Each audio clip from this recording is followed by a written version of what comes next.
Chapter 167 Breakthrough of 10 Million Years Lifespan. The clouds churned ominously, the sky was darkened, the ground below crisscrossed with rivers of lava.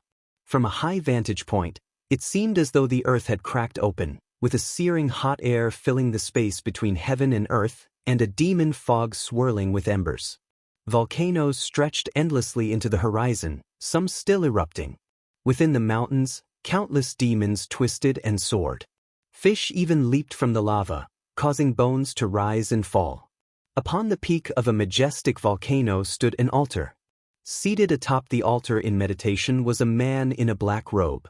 The robe was vast, his long hair giving the impression that the black robe covered 1/3 of the altar's surface. A snake-like tail, covered in black scales, extended from beneath the robe, draping over the edge of the altar. In front of the black-robed man, a giant skeleton held a bronze mirror, inside which demon energy surged, as if thousands of evil ghosts struggled to break free. A great demon with a tiger's head and a human's body flew in on a demonic cloud, landing beside the altar. Demon Master, His Majesty the Demon Emperor is preparing to go to the ancient tomb of the demon ancestor. He asks if you will accompany him? The tiger-headed demon bowed respectfully as it inquired. The black-robed man on the altar was the Demon Master, a figure within the demon land second only to the Demon Emperor in power. With an air of indifference, the Demon Master replied, "Tell His Majesty my divination is at a critical juncture. I cannot accompany him." The tiger-headed demon continued to ask, "His Majesty wants to know what he should do if the demon ancestor regains consciousness earlier than expected. Assure His Majesty that the soul of the demon ancestor is merely a shell. Its spiritual wisdom has been eroded by heaven and earth. Without finding a suitable soul, it's impossible for him to be resurrected. But His Majesty needs an answer." The tiger-headed demon hesitated. Hearing this, the Demon Master became silent, and his tail ceased its movement, increasing the tiger-headed demon's tension. After a long while, the Demon Master said in a low voice, "If he indeed regains consciousness, have His Majesty destroy him." "As you command." Relieved, the tiger-headed demon bowed deeply and departed immediately. Once the tiger-headed demon disappeared into the horizon, the Demon Master slowly raised his head, revealing a nightmarish face. Half of it was just bare bones. His eyeballs seemed on the verge of falling out, and 2 dagger-like fangs protruded from his mouth. With blood-red pupils, he gazed into the bronze mirror ahead, mumbling to himself, "Why have the fates changed?" In the late autumn, in the book collection hall of the inner sect, Guan arrived on the 3rd floor and found Elder Su Lu, asking, "Recently, a batch of disciples from overseas has returned, including a supreme elder. Is there an ocean map available?" Su Lu raised his eyes to look at him, smiling as he said, "You've already asked 3 times. It seems your patience has paid off." He opened a drawer, took out a jade scroll, and said, "The map is here. Use your divine sense to read it, but you can't take it away. You have to look at it here." "Thank you, Elder." Guan quickly expressed his gratitude, then picked up the jade scroll and walked to a nearby chair. He did not fear suspicion. If anyone investigated, he could present himself as Pan, and Pan's justification would be sufficient. Guan's lifespan was already 9,995,000 years, just 5,000 years short of the 10-million-year mark. In his current situation, 5,000 years of lifespan was no problem at all. If he waited a month, he would achieve it slowly, or he could expedite it by harvesting heavenly treasures from the Star Master Cave. Sitting down, Guan focused his divine sense into the jade scroll. Soon, he saw the vast ocean from a high perspective, seeing the edge of the Taizong dynasty leading down into the ocean. The edges of the map were shrouded in dense fog, signifying the unknown. From a macro view, the ocean seemed devoid of landmasses larger than this continent, with only islands of various sizes, some as large as the Taizong dynasty. When he focused his divine sense on a particular point, the view zoomed in, allowing him to see detailed scenes of that part of the ocean, including mighty waves and the silhouettes of sea demons. The cultivator who created this jade scroll likely had a very high cultivation level, perhaps even a supreme elder. An hour later, Guan withdrew his divine sense, stood up, and returned the jade scroll to Su Lu, sighing, "The ocean is truly vast." Su Lu placed the jade scroll back in the drawer, smiling as he asked, "You're studying ocean maps. You're not planning to escape, are you?" Guan responded righteously, "How could that be? I believe the supreme sect can overcome the great demon calamity. Why would I flee? I am merely curious about this world." "Really? Quite a few people have asked me for ocean maps lately, even true disciples. I thought the supreme sect was about to disband." Su Lu chuckled.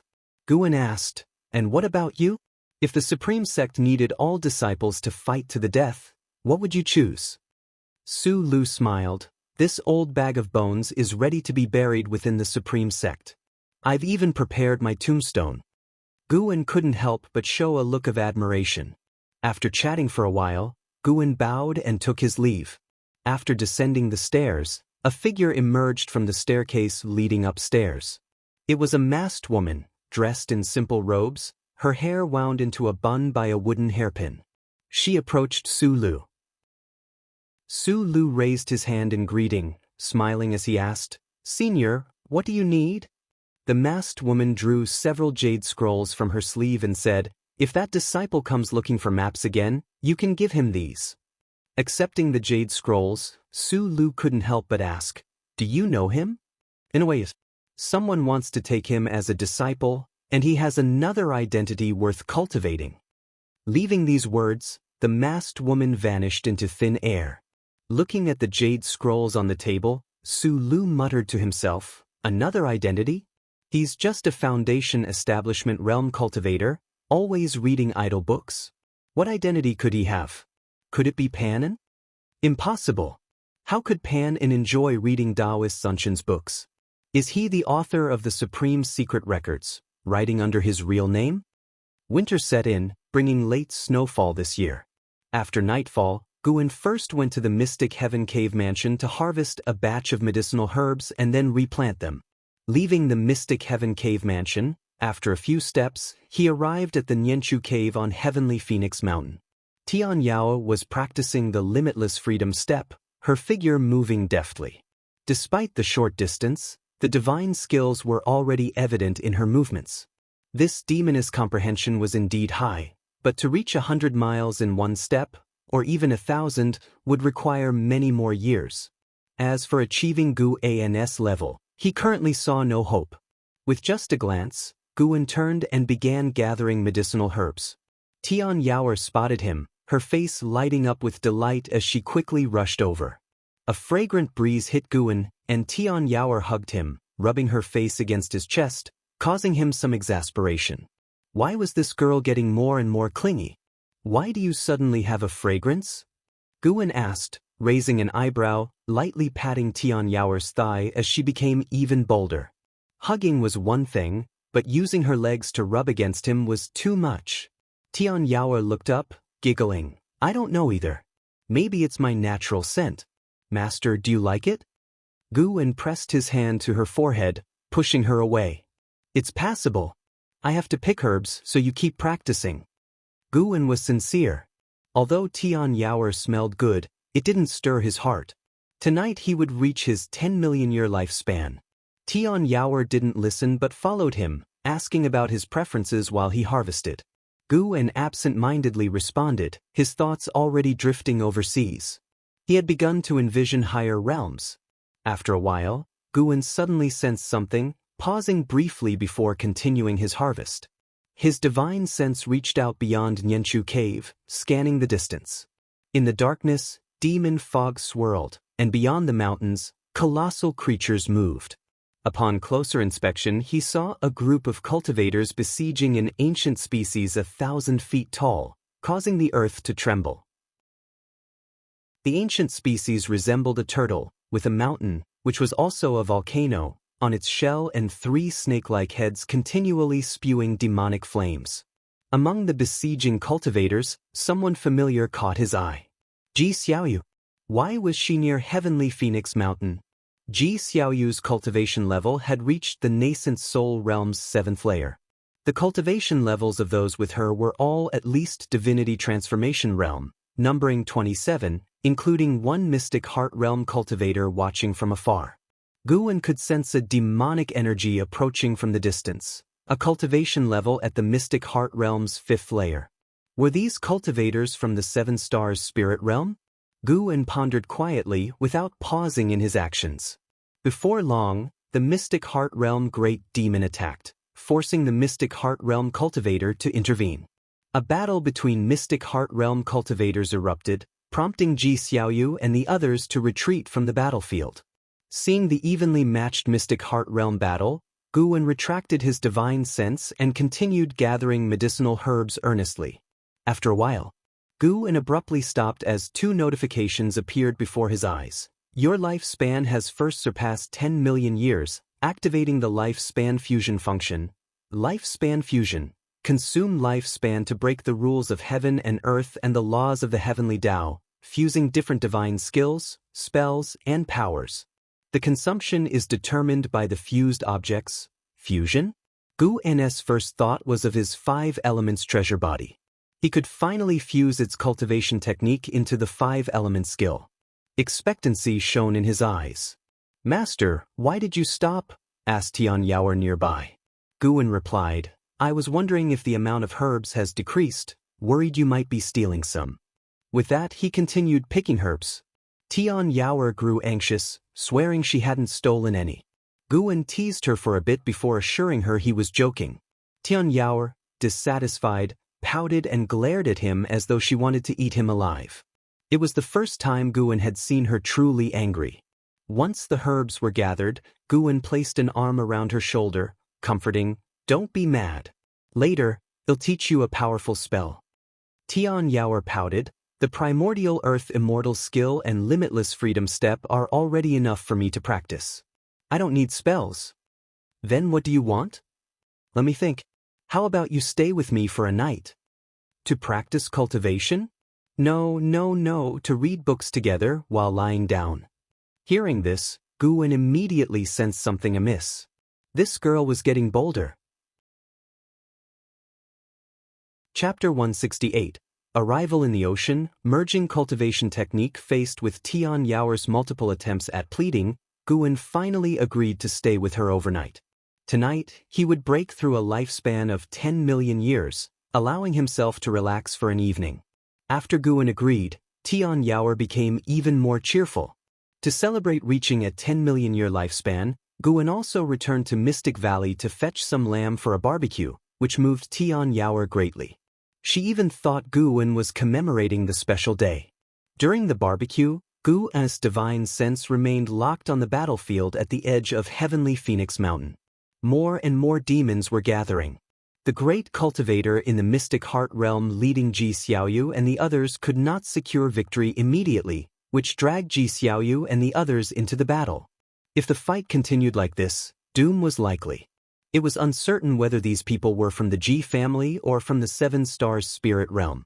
Guwen pondered this, while chatting with Tian Yaoer, making sure she did not notice any flaws in his behavior. An hour later, the great cultivator in the mystic heart realm sustained severe injuries and had to lead Ji Xiaoyu and the others to escape. But by now it was too late to flee. Guwen lay under the tree, giving pointers to Tian Yaoer on her cultivation.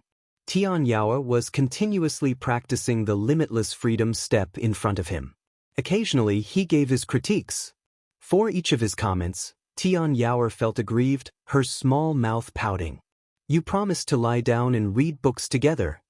Liar. Big liar. The more Tian Yaoer trained, the redder her eyes became. Guwen found her expression amusing. Today, he would teach her a lesson. The harder you try to get something, the tougher it is to obtain. That was the meaning of life. If she started having these wild thoughts after just a few years, how would she endure thousands, or even tens of thousands of years? Guwen was moved by his own broad-mindedness. Tian Yaoer was indeed lucky to have met him. If it were another master, she would be doomed. Under the black sky, Ji Xiaoyu, clad in black, was fleeing quickly through the wilderness haunted by monsters and demons. Upon seeing her figure, these creatures all charged toward her. With a sword in her right hand, she used the heavenly dragon demon-suppressing form. A golden dharma aspect appeared behind her, and golden dragons emerged from it, massacring demons and monsters from all directions. Soon, she dissolved the heavenly dragon demon-suppressing form and slew demons and monsters with her sword. She could no longer tell directions and could only run in a single direction. She did not know how much time had passed. Ji Xiaoyu's spiritual power depleted. As she ran, she took spirit energy elixirs, but the spiritual power provided by these elixirs was completely inadequate for fighting. She stopped beneath a hill, swiftly took out small flags and talisman papers, and within 5 breaths, set up a formation, becoming invisible within a circled area. She sat down to meditate, beginning to cultivate energy. Demons flew over her head, unable to see her form. However, the ground began to tremble, rocks jumped up, making Ji Xiaoyu open her eyes and frown. From her viewpoint, a colossal figure loomed behind the mountains, faintly discernible. It was a giant demon in shape-shifting form, with a human-like body and a lion's head. Its long mane twisted like tendrils, horrifyingly menacing in the dark night. "Where do you think you're escaping to, little lady?" A cold, violent voice rang out, followed by a storm that swept through the mountain wilderness, kicking up waves of dust. After the gust hit Ji Xiaoyu's formation, the airborne rocks and currents avoided the formation, which highlighted its outline instead. Ji Xiaoyu stared at the approaching giant demon's silhouette with a calm expression, without a trace of fear in her eyes. She merely sighed softly, and a faint golden mark appeared on her forehead. Before long, the terrifying giant demon arrived in front of her. He squatted slowly, the cloud-like sea revealing his lion head with sharp fangs, blood-red eyes, and a mane, like flames from hell, blazing fiercely. Suddenly, the terrifying giant demon stopped. He raised his eyes to look behind Ji Xiaoyu. The golden mark on Ji Xiaoyu's forehead had expanded, covering her entire forehead like a complex network of lines. She sensed something and turned to look. On top of the hill behind her stood a figure, a man in purple clothes with a mask on his face, standing against the wind. She was secretly startled, not having noticed the other approaching. "Where did you come from?" the terrifying lion demon roared in anger, swinging a palm toward the hill. With one palm strike, Ji Xiaoyu's formation shattered under immense pressure. Small flags plunged into the ground, talisman papers fluttered, and her hairpiece was blown off, her hair dancing wildly. Boom! With a deafening roar, the earth shook and the sky trembled, forcing even Ji Xiaoyu, in the 7th layer of the nascent soul realm, to close her eyes. When the unsettling aura dissipated, she opened her eyes to find the terrifying lion demon left with only his upper body, blood raining down. The demon clouds in the night sky dispersed, revealing splendid, beautiful stars. Ji Xiaoyu's eyes widened in astonishment. That lion demon was so powerful, even her void-crossing realm companions were devoured by it. Subconsciously, she turned to look. The mysterious man still stood on the hill, his arms hanging naturally, as if he had not been the one to strike. The man was none other than Guan. To avoid being recognized, Guan had made his figure larger, taller by one head, with disheveled hair and an almost invisible aura. He didn't use the 9 extremes yin-yang body because news of Sword Venerable Fudao mastering the Demon Shadow Divine skill had already spread. He didn't want Ji Xiaoyu linking him to Sword Venerable Fudao. Ji Xiaoyu quickly stood up and bowed to Guan, saying, "Thank you for saving me, senior." "Why is a Ji family disciple in the demon land?" Guan asked in a hoarse voice, easily reminiscent of a weathered man in his 40s or 50s.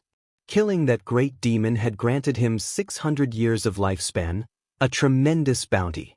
Ji Xiaoyu replied, "I followed the 7 stars spirit realm for training. Does senior have any relationship with my family?" Guan appeared in front of Ji Xiaoyu out of thin air, placing a hand on her shoulder, and said, "Let's talk in another place." Before Ji Xiaoyu could respond, everything blurred before her eyes. The long-distance space shift made her uncomfortable, unable to move. A few moments later, she felt her feet touch the ground. Opening her eyes, she found herself in a cave. The space here was not large, with layered rocks, a mountain wall in front of her pouring underground water, making it very humid. Looking up, she saw numerous crystal stones hanging from the ceiling, emitting various lights that illuminated the cave. Stay here to heal. Guwen left this message before disappearing into thin air. Ji Xiaoyu stood silently.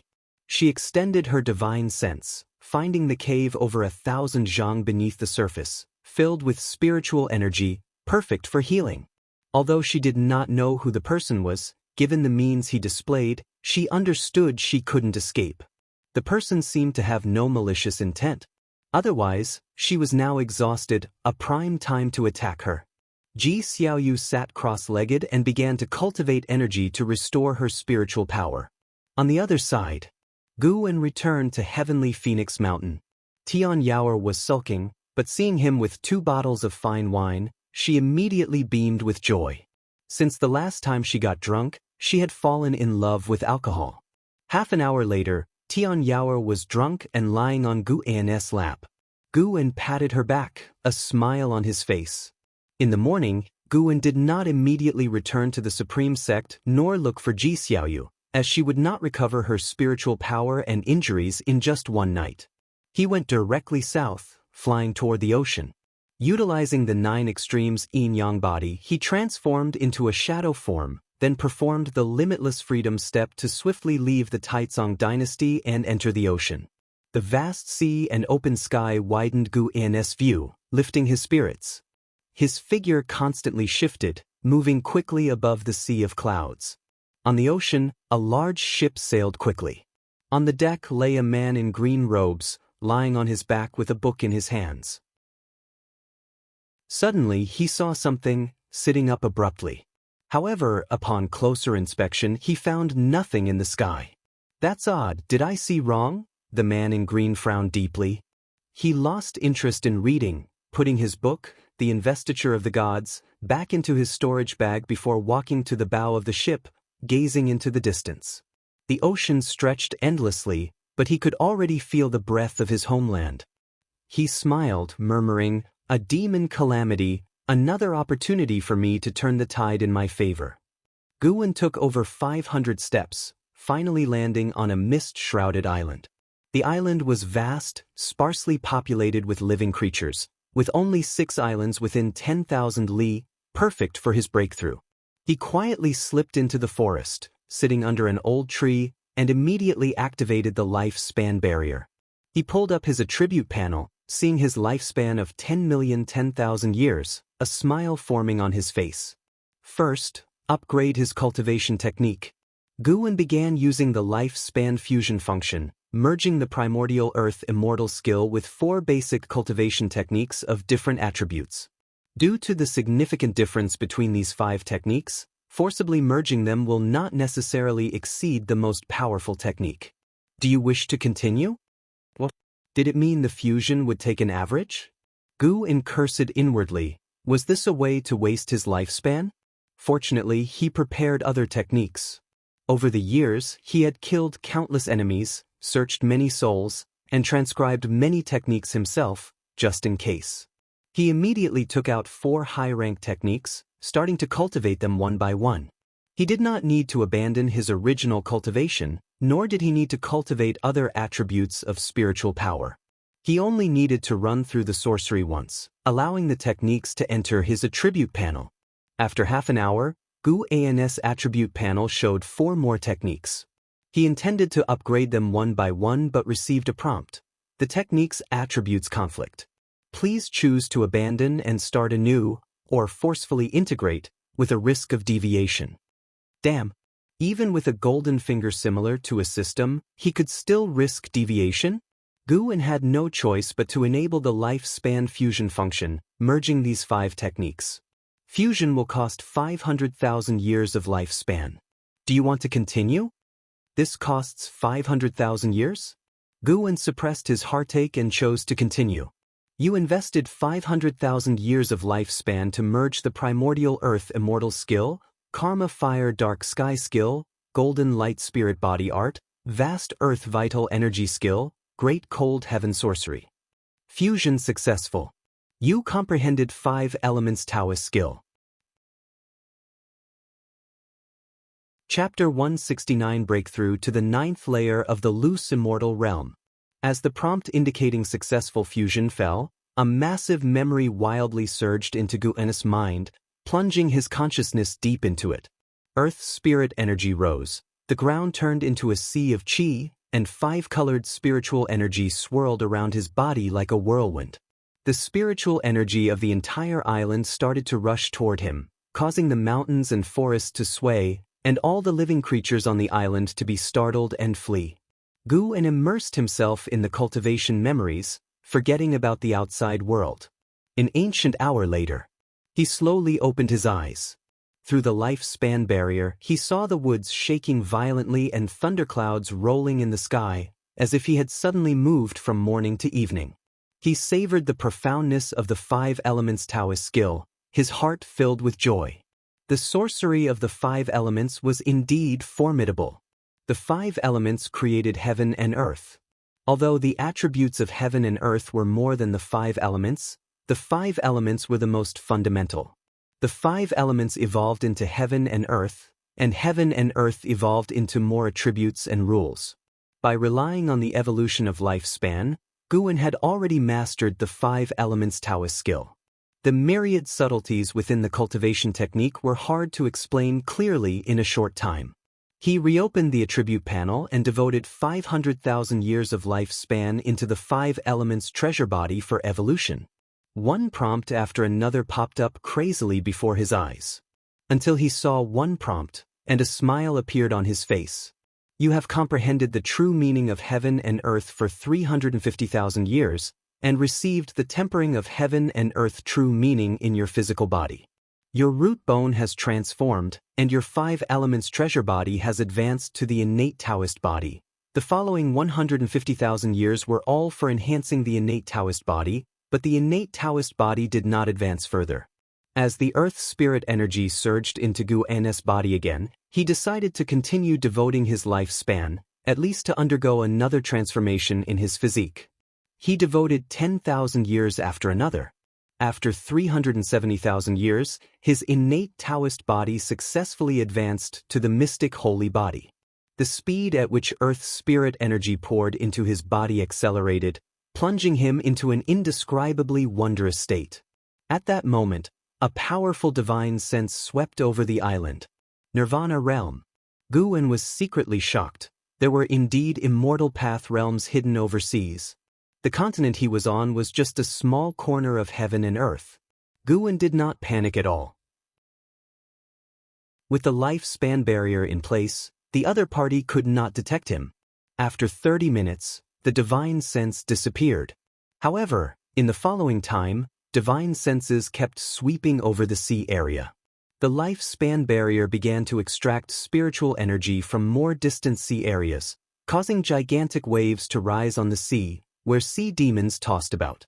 It wasn't until noon that Gu'en finally fully transformed into the mystic holy body, and the entire heaven and earth in his perception were renewed. Not only could he feel more elusive and touchless forces, but his physical Buddhist chi blood also greatly strengthened. With his own physical strength alone, he felt he could easily crush a Mahayana realm cultivator. He opened his eyes and saw that the lifespan barrier alone had consumed nearly 200,000 years of lifespan in the morning. Feeling the increasing number of divine senses sweeping over the sea area, Gu'en had to stop. Just now, he even felt a divine sense that made him frightened, indicating that the other party's realm might be the same as his or even higher. The ocean was indeed unfathomable.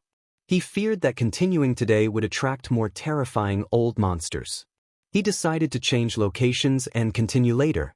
Maintaining the lifespan barrier, Gu'en focused on the attribute panel, thinking about what to enhance next. The cultivation technique could be upgraded another level, and he could choose one divine skill or ultimate skill, as there was no need to enhance too many combat methods at one time. The many divine skills, spells, and ultimate skills he possessed were already very advanced. Each alone was rarely seen in the world. It wasn't until evening that Gu'en left the island, heading quickly eastward. He took 500 steps of the limitless freedom step continuously before stopping. This time, the island he stayed on was very small, with no demons, only creatures without spiritual wisdom. Guwen activated the lifespan barrier and, after sitting down, pulled up the attribute panel. He devoted 200,000 years of lifespan into the 5 Elements Taoist skill.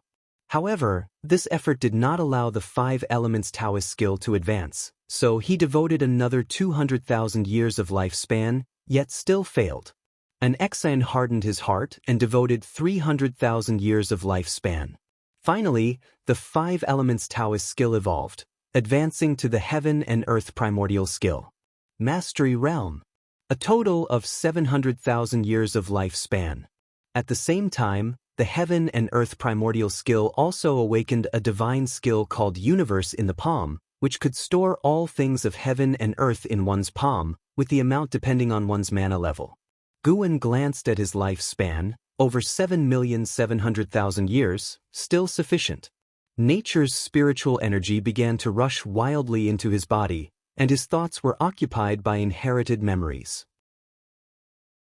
An ancient hour later, he opened his eyes. It was already dark. Having no time to savor the Heaven and Earth Primordial skill, his gaze turned to the attribute panel again. The Primordial Rui skill must be enhanced, as it was Guwen's fundamental standing, allowing high realms to be unable to spy. Another 50,000 years of lifespan. Unknowingly, Guwen became bolder. One after another prompt popped up madly before his eyes, and ultimately the Primordial Rui skill advanced to the All Things Form and Energy art. The All Things Form and Energy art not only enhanced the ability to conceal one's aura but also allowed one to change their aura, consistent with all things. In other words, if Guwen encountered a demon, he could manifest demon energy. Encountering a demon, he could manifest demonic chi, without being seen through. At the same time, the All Things Form and Energy art awakened a divine skill, Heaven and Earth 9 transformations. This was a transformation divine skill, with endless marvels. Just as the Earth spirit energy dissipated, it started rushing toward Guwen again, the ocean within 10,000 miles raising waves, with the scope rapidly expanding. This time, not only did divine senses sweep over the island, but also cultivators' figures flew over in the sky. Gu and his presence broke the tranquility of the ocean. He couldn't care less. Another ancient hour later, Guwen opened his eyes, seeing he had less than 7,200,000 years of lifespan left, suddenly feeling 1,000,000 years of lifespan wasn't that much. He couldn't enhance other divine skills, as what if it wasn't enough to break through? The higher the realm, the more lifespan consumed, especially the Immortal Path realm. Even without reference, Guwen could guess that breaking through the realm of the Immortal Path was definitely not a matter of decades or centuries. He patted his face and silently began to pray. First, he devoted 1,000,000 years of lifespan into his cultivation level. Due to your reconstruction of cultivation techniques, you start from the energy cultivation realm comprehending the Heaven and Earth Primordial skill. You cultivated chi absorption for 1 year, and your cultivation level restored to the Foundation Establishment realm. You cultivated chi absorption for 3 years, and your cultivation level restored to the Core Formation realm. You cultivated chi absorption for 5 years, and your cultivation level restored to the Nascent Soul realm. You cultivated chi absorption for 500 years, and your cultivation level restored to the Mahayana realm. You cultivated chi absorption for 5,000 years, and with great accomplishments in the Heaven and Earth Primordial skill, you forcefully attacked the loose immortal realm and started tribulation crossing, but you did not endure the 5 mystical heavenly tribulation of the heavenly Tao. Tribulation crossing failed. You cultivated chi absorption for 10,000 years, and with great accomplishments in the Heaven and Earth Primordial skill, you forcefully attacked the loose immortal realm again, but did not endure the 5 mystical heavenly tribulation of the heavenly Tao. Tribulation crossing failed. Seeing that he had to reconstruct, Guwen's face instantly stiffened. Fortunately, he only took 5,000 years to start attacking the second realm of the Immortal Path. The combination of the Heaven and Earth Primordial skill and the mystic holy body was terrifying. One must know the lifespan evolution consumed more lifespan than real-time cultivation. because it needed more lifespan to evolve the cultivation process and quickly transform spiritual energy into his cultivation level. This time-compressed process naturally generated additional lifespan consumption. Guwen gained infinite confidence in his current skill and foundation. 5,000 years for one tribulation crossing? Piece of cake. Failure, failure, failure. A series of failure prompts appeared before Guwen's eyes, and he remained unfazed, as he still had plenty of lifespan left. The cultivation speed had increased, but tribulation crossing was a different matter. Guwen was already prepared for many failures. 1,000,000 years of lifespan was enough for him to fail 200 times. Couldn't be that unlucky, could he? As Guwen watched, his face really did darken. What exactly was the 5 mystical heavenly tribulation of the heavenly Tao? Why was it so outrageous? Guwen thought of the previous heavenly tribulations he had endured. He had found no relevant records in the book collection pavilion. Others faced various minor heavenly tribulations, but for him, every heavenly tribulation seemed incredibly terrifying. He suspected it had to do with his physique and cultivation technique. Enhancing physique and cultivation technique, although it could accelerate cultivation speed, also increased the difficulty of tribulation crossing. Immortal cultivation was truly defying the heavens. However, during the evolution cultivation, he purely relied on himself to cross the tribulation without any assistance from external items, so it didn't matter if he failed. As long as he could break through, no matter how much lifespan it cost, it was worth it. 1,000,000 years of lifespan successfully went down the drain. It couldn't be said that way. At least his mana transformed from the wood attribute Dharma power of the primordial earth immortal skill to the 5 elements Dharma power of the heaven and earth primordial skill. Just this alone made him several times stronger than before. As Guwen consoled himself, earth spirit energy surged into his body again. This time, his thoughts were not influenced, so he continued to devote lifespan for evolution cultivation. Another 1,000,000 years. Failure. Failure. Failure. Guwen's expression became serious, starting to visualize the scenes of tribulation crossing failure, which must be extremely dangerous. He worked hard to evolve himself. You cultivated chi absorption for 450,000 years, and with great accomplishments in the heaven and earth primordial skill, you forcefully attacked the loose immortal realm, started tribulation crossing, you endured the 5 mystical heavenly tribulation of the heavenly Tao, tribulation crossing succeeded, and your cultivation level broke through to the first layer of the loose immortal realm. You cultivated chi absorption for 450,003,000 years, and your cultivation level broke through to the second layer of the loose immortal realm. You cultivated chi absorption for 500,000 years, and your cultivation level broke through to the 9th layer of the loose immortal realm. You cultivated chi absorption for 560,000 years, and with great accomplishments in the heaven and earth primordial skill, you forcefully attacked the wandering immortal realm, started tribulation crossing, but did not endure the yin-yang yellow 5 emperors tribulation. Tribulation crossing failed. The constant failures began again. However, seeing himself reach the 9th layer of the loose immortal realm, his face beamed with joy. The difficulty of cultivating the loose immortal realm was certainly higher than the nirvana realm, but the lifespan Guwen spent hadn't increased.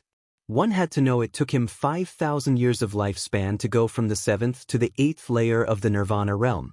From the 1st to the 2nd layer of the loose immortal realm, it only took 3,000 years of lifespan, clearly showing the power of the mystic holy body and the heaven and earth primordial skill. However, reaching higher realms did need more lifespan, which was normal, and Guwen could accept it. When all the prompts ended, Guwen still hadn't endured that damned yin-yang yellow 5 emperors tribulation. Guwen looked at his remaining lifespan of 5,000,000 years, his mood restless. Chapter 170, 9 Layers of Wandering Immortal, Roaming the Heavens and Earth. It took Guwen a full 4 hours to advance from the 9th layer of the Nirvana realm to the 9th layer of the loose immortal realm. Upon reaching the loose immortal realm, his mana doubled, and he felt a significant release from many restrictions.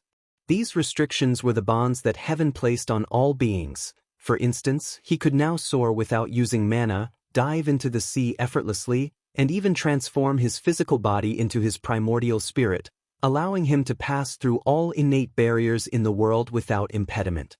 It was simply indescribable. When his cultivation reached the 8th layer of the loose immortal realm, Guwen felt the entire ocean erupt into chaos. In the distance, he even saw great cultivators of the Nirvana realm engaging in combat, making him feel secretly ashamed. The experiences of the past 2 days made him realize the vastness of heaven and earth and that too many powerful auras passed through this region. Lu Lingjun had not made a mistake in ascending to the spirit realm. In a certain sense, this realm was equivalent to the spirit realm or the immortal realm and was a world beyond mortal comprehension. Considering Gu An's past life on Earth, this place was unlikely to be as large as the Taizong dynasty. Gu An recalled Lu Lingjun and the White Spirit Demon Emperor's names for this land. The Great Heavenly Spirit Land. Just how vast was this so-called Great Heaven and Earth? Gu An couldn't help but look up at the sky. Speaking of which, he had never explored how high the sky was.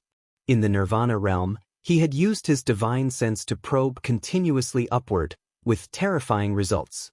His divine sense couldn't surpass the sky's apex. The heavens in the Great Heavenly Spirit Land seemed infinitely high, shocking him severely, given the cosmological concepts he had built in his previous life. And now, in the loose immortal realm, Guwen could faintly sense a mysterious force in the sky, a power that even loose immortals dared not rashly contact. It wasn't a living being's aura but more like the majesty of heaven. Guwen took a deep breath and lowered his gaze back to his attribute panel, his eyes growing firm. Since the commotion had already been significant enough, he decided to keep enhancing his cultivation level. 1,000,000 years of lifespan invest. A barrage of prompts appeared. Failure. Failure. Failure. Guwen remained optimistic. 5,000,000 years of lifespan, can I break the Yin-Yang Shenhuang 5 Emperor's tribulation? I don't believe it.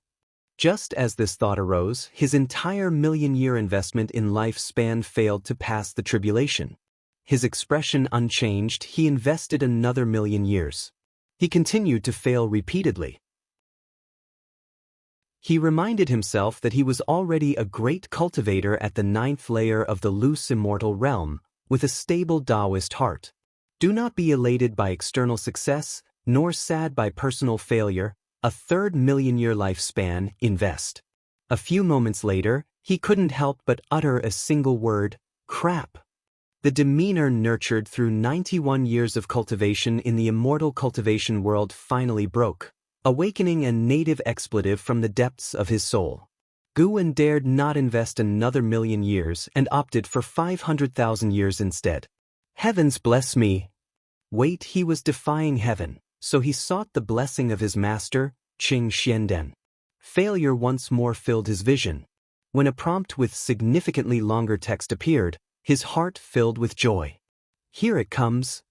After 35,000 years of qi absorption cultivation, using the great accomplishment in the heaven and earth primordial skill, you forcefully impacted the traveling immortal realm, began to cross the tribulation, passed through the Yin-Yang Shenhuang 5 Emperor's tribulation, successfully crossing the tribulation, and your cultivation level rose to the 1st layer of the traveling immortal realm. After 35,500 years of qi absorption cultivation, your cultivation level rose to the 2nd layer of the traveling immortal realm.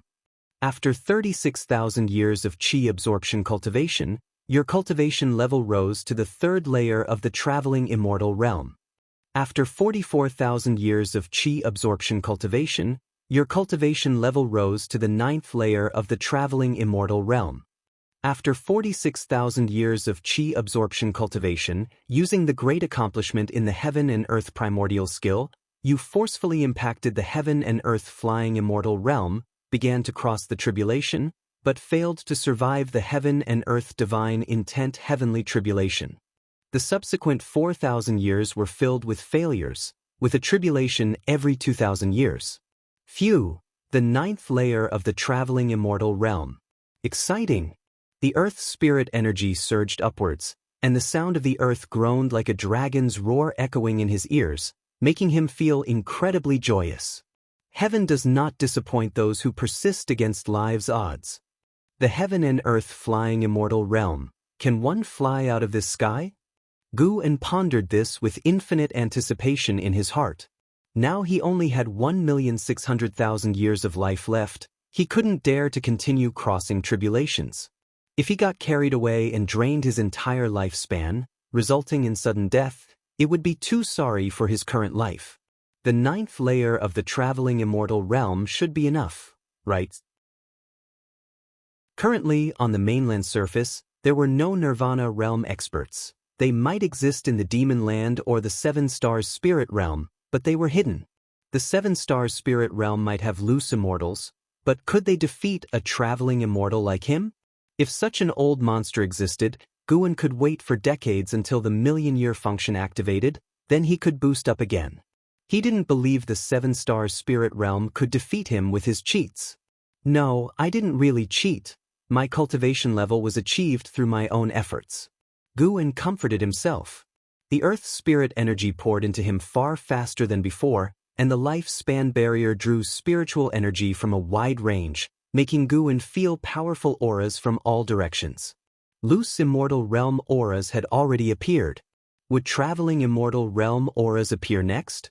Guan felt secretly nervous. Having just reached this realm, he didn't want to confront anyone of the same level. As time went on, Guan continually impacted the traveling immortal realm, and the mysteries of this realm gradually surfaced in his mind. Traveling immortal, an immortal roaming heaven and earth. From the 9th heaven to the depths of the earth, the primordial spirit and physical body merged, freely coming and going through heaven and earth. The primordial spirit was no longer fragile, possessing even greater power than the physical body. Reaching this realm, the power of the soul surpassed mana for the first time, and naturally, his mana also transformed. The 9 heavens of the immortal path, the higher one ascended, the greater the gap of each layer. While Guan was immersed in his breakthrough, a colossal wave rolled up from the west, 1,000 feet high, shocking him to turn and look. With a thunderous crash, the island where Guan resided was submerged by the wave, and before the island could re-emerge, the surrounding waters started churning violently. Guan distinctly felt something hit the island, causing the mountain at the island's base to break, and he fell with it. The lifespan barrier's advantages were fully revealed. Though the barrier fell, he remained seated as if on the ground, without any jolts, and the earth's spirit energy continued to flow into him. He looked up, through the surging seawater, and saw a colossal creature seemingly as vast as a mountain range moving through the sea, its presence awe-inspiring. Deep Sea Ancient Whale, Nirvana Realm 8th Layer 87808/15000/180000, an 80,000-year-old sea demon. No wonder they said the ocean was more treacherous than the demon land. Guan noticed other sea demons of various realms, finding them quite novel. Soon, his breakthrough approached a critical juncture, forcing him to close his eyes and focus entirely on understanding the traveling immortal realm's true essence. Time passed quickly. When Guan opened his eyes, he had already reached the first layer of the traveling immortal realm, discovering himself at the seafloor.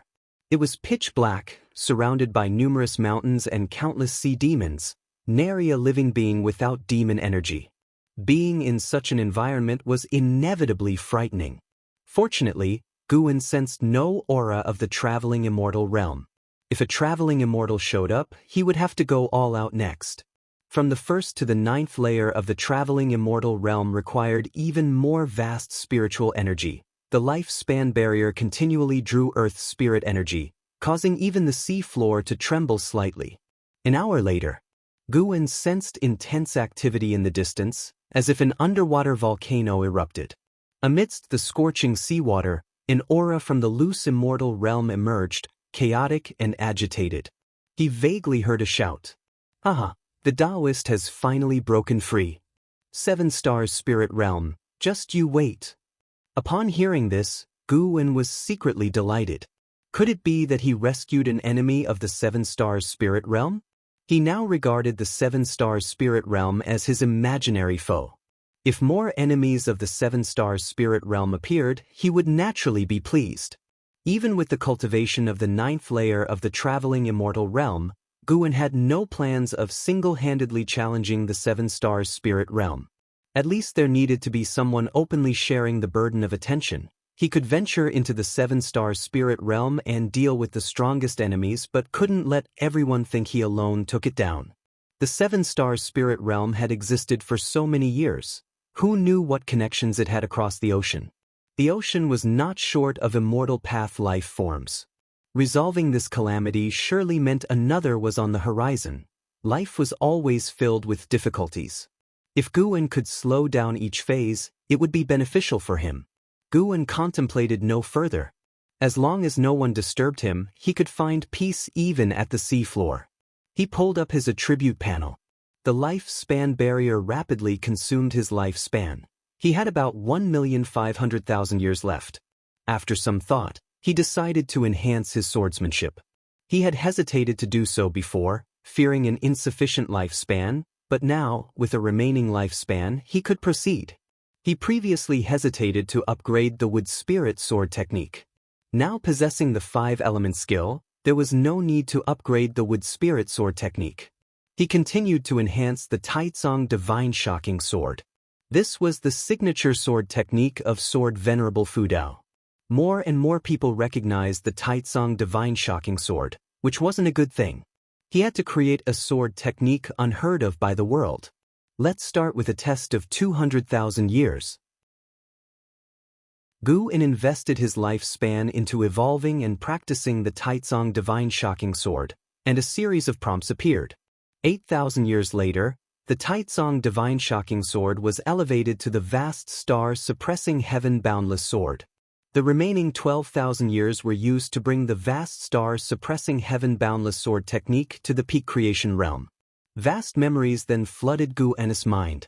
The vast star-suppressing heaven-boundless sword used the stars to evoke sword intent, capable of suppressing heaven and earth. Its sword chi boundless and immense, already containing the mysteries of great divine power. Half an hour later, Guan opened his eyes, brimming with determination.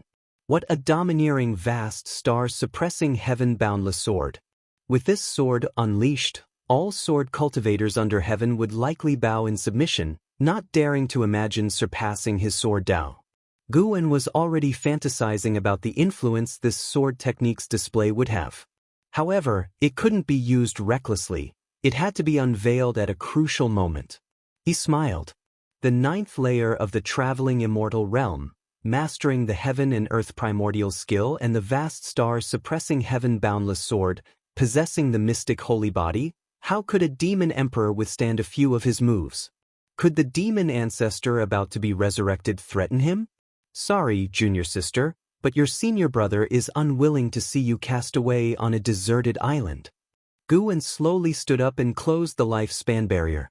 With one step, he emerged from the sea and arrived tens of thousands of miles high in the sky. In an instant, his divine sense captured the aura of Xiaochuan in the Supreme Sect's 3rd Medicine Valley. This overwhelming feeling of power gave Guan tremendous joy. With one stride, he arrived above the Supreme Sect. The distance traveled in that single step was immeasurable. Chapter 171. Named Holy Land, actually Demon Cave. The Supreme Sect under the night sky was serene and peaceful. Guan's divine sense encompassed the entire Supreme Sect. He saw the hidden spaces seemingly exposed before his eyes, each cave residence laid bare. There were even small realms similar to the Manifest Holy Cave, though those small realms were far less extensive than the Starmaster Cave. The Supreme Sect had 4 mystic heart realm cultivators. Ancestor Xian Quan, Lu Lingjun, and 2 supreme elders whom Guan had never seen before. One was a woman whose presence he had sensed in the inner sect's book collection hall. One had to admit, the foundation of the Supreme Sect was strong. Guan noticed LV Baidian practicing energy in his cave, seemingly still striving to break through to the mystic heart realm. LV Baidian treated Guan well. Guan started to consider secretly assisting him during his next tribulation crossing. Then, Guan returned to the Mystic Valley. He stepped into the pavilion, sat on a chair, and stretched lazily. Home was always the most comfortable. Guwen closed his eyes and began to savor the experiences of the past 2 days. The mysteries of the wandering immortal realm, the vastness of the heaven and earth primordial skill, and the wonders of the mystic holy body, too many things were worthy of reflection and appreciation.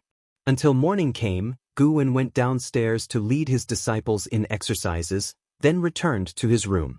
The disciples did not notice Guwen's changes because the gap in cultivation levels was too vast. The disturbances in the ocean did not reach the continent, and over the next 3 days, Guwen did not sense the divine senses of nirvana or loose immortals sweeping across the continent, which put him at ease. After 3 days, he continued harvesting medicinal herbs. His lifespan was just over 1.4 million years, with the lifespan barrier alone consuming hundreds of thousands of years. For the next lifespan function activation, he would need to accumulate 100 million years of lifespan. The mere thought made Guwen's scalp tingle. 100 million years of lifespan was no easy task, certainly not the work of 2 or 3 decades. At his current rate of 200,000 years of lifespan income per year, it would take about 5 centuries. He had to strive harder to increase his annual lifespan income. In the morning, he went to the Third Medicine Valley.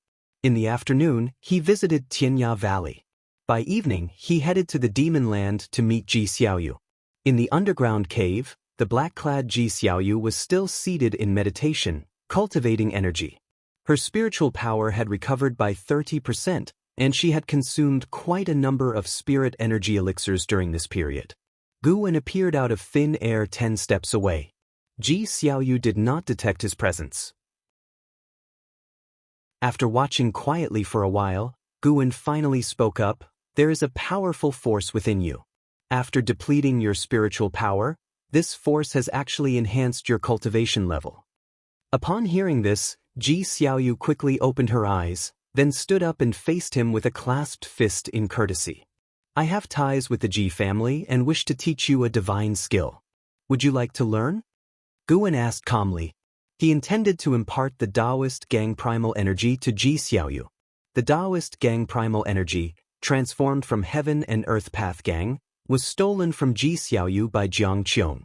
By returning it to Ji Xiaoyu, Guwen repaid the debt of her past rescue. Upon hearing this, Ji Xiaoyu asked, "May I ask, Senior, what divine skill is it?" "The Daoist gang primal energy. Have you heard of it?" "The Daoist gang primal energy?" Ji Xiaoyu was moved, her eyes showing a mix of surprise and doubt. Guwen said softly, "It seems you have heard of it." Through her mask, Ji Xiaoyu could not discern his true appearance. She suppressed her inner shock and asked with furrowed brows, "May I ask, Senior, who exactly are you?" "The Daoist gang primal energy is an ultimate skill of the Ji family that has been lost. There is no related transmission within the family, and to master the Daoist gang primal energy, one must first cultivate the Heaven and Earth Dominator body. To achieve the Heaven and Earth Dominator body is enough to be included in the main family's lineage." Guwen replied, "There is no need for you to know my identity. You only need to answer whether you want to learn." "Then please, Senior, teach me." Ji Xiaoyu replied without hesitation. Guwen waved his sleeve, and a gust of wind blew towards Ji Xiaoyu. She had no time to dodge and was immobilized. In her pupils, a figure continuously changed stances. While Ji Xiaoyu was entranced, Guwen observed her, equally curious. Besides the primordial Daoist talisman, Guwen sensed she had other secrets. She possessed an indescribable composure. Even facing Guwen, she did not lose her poise. Guwen recalled the first time he saw Ji Xiaoyu in his youth. She was different from her peers even at a few years of age. At that time, he even guessed she might have been possessed by someone with an old soul inside her body. An hour later, Ji Xiaoyu's eyes became clear. She took a deep breath and turned to look at Guwen, who was standing not far away by the mountain wall. She said, "Thank you, Senior, for your guidance. How can I repay you?" She was sure the Daoist gang primal energy she just acquired was genuine. The Daoist gang primal energy shared many similarities with her Heaven and Earth Path gang. She could even see the signs of the Heaven and Earth Path Gang evolving into Daoist Gang primal energy. This person's Dao level surely exceeded her imagination. He might even be the strongest person she had ever encountered in her life. I do not need your repayment. I am only considering your surname, Ji. Tell me, what are your impressions of the seven-star spirit realm? Guan replied casually. In fact, in his heart, Ji Xiaoyu was more important than the Ji family. Although the Ji family raised him years ago, they intended to cut off his hand. It was Ji Xiaoyu who spoke up to save him. His acceptance into the supreme sect was also Ji Xiaoyu's idea, unrelated to the Ji family. Over the years, the medicinal herbs Guan had contributed were enough to repay the Ji family. This time, rescuing Ji Xiaoyu was also repaying her past kindness. At least in Guan's mind, he and the Ji family, including Ji Xiaoyu, were even in grace. The Ji family was about to leave the supreme sect. To Guan, it meant that the Ji family would have no relation to him in the future, becoming strangers. Ji Xiaoyu looked at Guan and calmly said, "A place named Holy Land, but in reality, a demon cave." Guan was surprised. He did not expect Ji Xiaoyu to recognize this. Ji Xiaoyu continued, "It seems Senior also has a different view of the Seven Stars spirit realm. Otherwise, you would not have asked me. Perhaps we can stand on the same side." "Oh, why should we stand on the same side?" Guan's tone was intriguing. Ji Xiaoyu frankly said, "I want to overthrow the Seven Stars spirit realm. My power alone is too weak. I hope Senior can assist me." Guan inquired, "Reason?" "It has nothing to do with the sake of the people. The Ji family wants to marry me off to a disciple of the Seven Stars spirit realm. For the sake of blood relations, I cannot oppose the Ji family, so I intend to eliminate the Seven Stars spirit realm." Ji Xiaoyu's expression remained calm.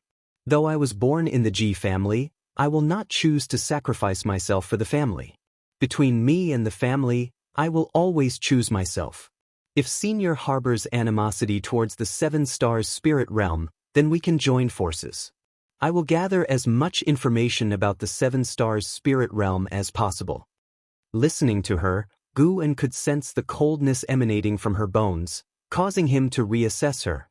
In Guan's impression, Ji Xiaoyu had been merely calm and composed. Only this time did he truly understand who Ji Xiaoyu was. Although her words seemed selfish, Guan did not dislike her for it. A person must prioritize themselves, and Ji Xiaoyu had not harmed her clansmen. The Seven Stars spirit realm was indeed not a decent entity. Guan said, "All right." Ji Xiaoyu immediately raised her hand in salute to Guan. "Do you know that the root cause of the demon calamity comes from the Seven Stars spirit realm?" Guan suddenly asked.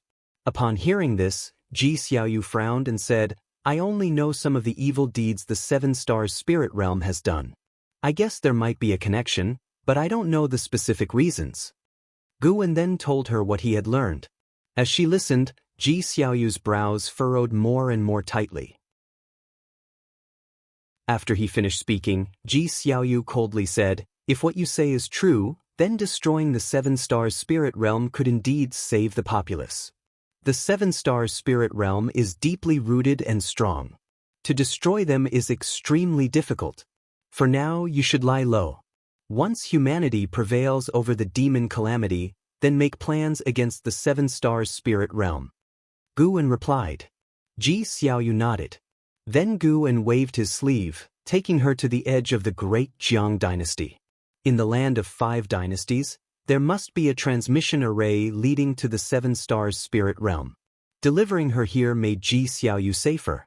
Before Ji Xiaoyu could speak, Guan disappeared from the spot. Ji Xiaoyu spread her divine sense and soon caught sight of cultivators. Her expression grew complex. To cross such a vast distance in such a short time? Who exactly is he? As autumn ended, winter's snow finally arrived. After parting with Ji Xiaoyu, Guan returned to his usual farming life.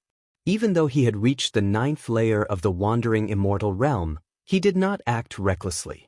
However, the changes brought by wandering immortal could not be completely hidden, so he began to elevate his apparent cultivation level. He planned to pretend to reside in the core formation realm using elixirs. In the future, he could slowly improve his cultivation, creating the image of someone dependent on elixirs. This would make others think him lucky and not strong. Guwen aimed to be perceived as harmless to the Supreme Sect and other factions, making everyone believe there was no point in killing him, nor any harm in keeping him alive. This day, in the Third Medicine Valley, Guwen was playing chess with Lu Lingjun. Snow drifted down but could not cover their bodies or the chessboard. Guwen placed a piece and smiled, "You've lost again." Lu Lingjun frowned, puzzled. She had calculated countless scenarios. How did she still lose? It didn't make sense, she thought. She was in the mystic heart realm. Unable to restrain herself, she asked, "Why can't I beat you?" "You're too hasty. Being hasty leads to flaws." Guwen replied. Chess was something he brought to this world. How could he lose? He had to defend the dignity of Huaxia people. Lu Lingjun couldn't help but ponder. At that moment, a figure flew over, Elder Gu Zong's son, Guyu. He quickly landed beside Guwen, excitedly saying, "Guwen, the true inheritor disciple has returned. He's planning to lecture in the inner sect after the new year. You have to listen. They say he's now in the Mahayana realm." Hearing this, Lu Lingjun grew interested too. 4 mystic heart realm cultivators, the most intriguing subject was how to reach the Mahayana realm. Guwen couldn't help but ask, "Really? What is the true inheritor disciple's name?" Yesterday, he had sensed a Mahayana realm cultivator enter the Supreme Sect. As elders had personally received the person, he hadn't paid much attention. Of course, it's true. His name is Xianxia. With a Mahayana cultivator like him, we'll have a better chance against the demon calamity. He said if had come back earlier, dealing with the 6-headed sea dragon, another Mahayana cultivator would have taken just a single move. Guyu said excitedly, his face full of admiration. Chapter 172. Regret having met too late. Journey to the West. Guyu's arrival interrupted the chess game between Guwen and Lu Lingjun. Lu Lingjun was also interested in Xianxia, so she asked Guyu a few questions. After chatting for a while, Guyu finally left. Guwen noticed Lu Lingjun's drifting thoughts and knew she was thinking about Xianxia. He stood up and turned to leave. Lu Lingjun suddenly said, "After the new year, you should go listen to the teachings too. It's a rare opportunity, as great cultivators are not often seen." Guwen turned back to look at her, seeing her face full of longing. He chuckled lightly without saying more. The influence of a Mahayana realm cultivator's teachings was immense. As winter approached, more and more disciples returned, and cultivators from other sects also came. Xianxia's name spread throughout the immortal cultivation world, and his cultivation achievements were revealed and widely circulated. Supreme Sect's strongest genius since ancient times. Core formation at 20, nascent soul formation at 42, divinity transformation at 70, void crossing at 100, and unification at 200. Due to his extraordinary talent, Supreme Sect hid his true age before he reached the unification realm. When he attained the 9th layer of the unification realm, he went south to seek immortal fate directly. This made Supreme Sect even more cautious about mentioning his talent, fearing great calamity. He searched overseas for immortals for 300 years, and upon his return, he had already reached the Mahayana realm. With Supreme Sect's grand promotion of Xianxia's legendary life, his name shook the world in a short time, overshadowing the 9 cultivators. The vast majority of cultivators found his achievements unbelievable, even thinking Supreme Sect was exaggerating. Guwen heard about Xianxia's deeds in the Outer Gate City and also thought it exaggerated. But on second thought, it made sense. No wonder someone in the sect said as long as the true inheritor wanted the sect leader position, LV Batian would have to step down within a day. In the face of such talent, no matter how great LV Batian's contributions were, he had to concede. Although Xianxia's growth trajectory defied the understanding of ordinary cultivators, his return indeed boosted Supreme Sect's morale. Even before the new year, the Outer Gate City already had a festive atmosphere. Amidst the vast winter snow, Guwen arrived at the third Medicine Valley from Mystic Valley. As soon as he arrived, he sensed two auras, one of which was unmistakably at the Mahayana realm. Xianxia was here. Guwen's expression remained calm as he walked towards his loft. Upon pushing open the door and entering the room, he saw two people inside, the vice sect leader Ji Hantian and a man in green robes. Xianxia, dressed in green robes, looked youthful, making it hard to imagine he was a Mahayana cultivator, more like a young disciple. Gu, you finally arrived. Close the door and sit down for a chat, Ji Hantian said with a smile, as if he were the master of the loft. Guwen didn't mind. After closing the door, he came forward and cupped his hands in respect. Before Ji Hantian could introduce him, Xianxia spoke first. You are Panin? Xianxia, Mahayana realm, 6th layer 598/4800/5000. Seeing Xianxia's lifespan, Guwen was secretly astonished. 5,000 years, the extreme lifespan cultivation reached so quickly? Looking at it this way, Xianxia would surely undergo nirvana within 4,500 years. By then, breaking the heavenly destiny would achieve another extreme lifespan. Based on Guwen's experience, Xianxia's spirit root qualification should be equivalent to the 5,000-year extreme lifespan level. At least his physical qualifications weren't as good as Ji Xiaoyu or An Hao, but his comprehension must have been astonishing, combined with extraordinary opportunities to achieve his current state. Guwen pretended to hesitate and looked towards Ji Hantian. Ji Hantian smiled. Speak truthfully, this is our sect's true inheritor, Xianxia. He is not an outsider. He is Supreme Sect's most prized disciple. Ignoring the compliment, Xianxia continued to curiously observe Guwen, his eyes bright. Guwen immediately responded, Indeed, I have a pen name called Panin. Xianxia smiled, saying, Your investiture of the gods is very good. Someone gave it to me earlier, and I enjoyed it very much. I even had it mass-produced and spread overseas. Your book is widely popular on the seas, much more so than my own writings. Thank you for your appreciation, Senior. May I ask what book you wrote? Guwen cupped his hands in thanks and inquired.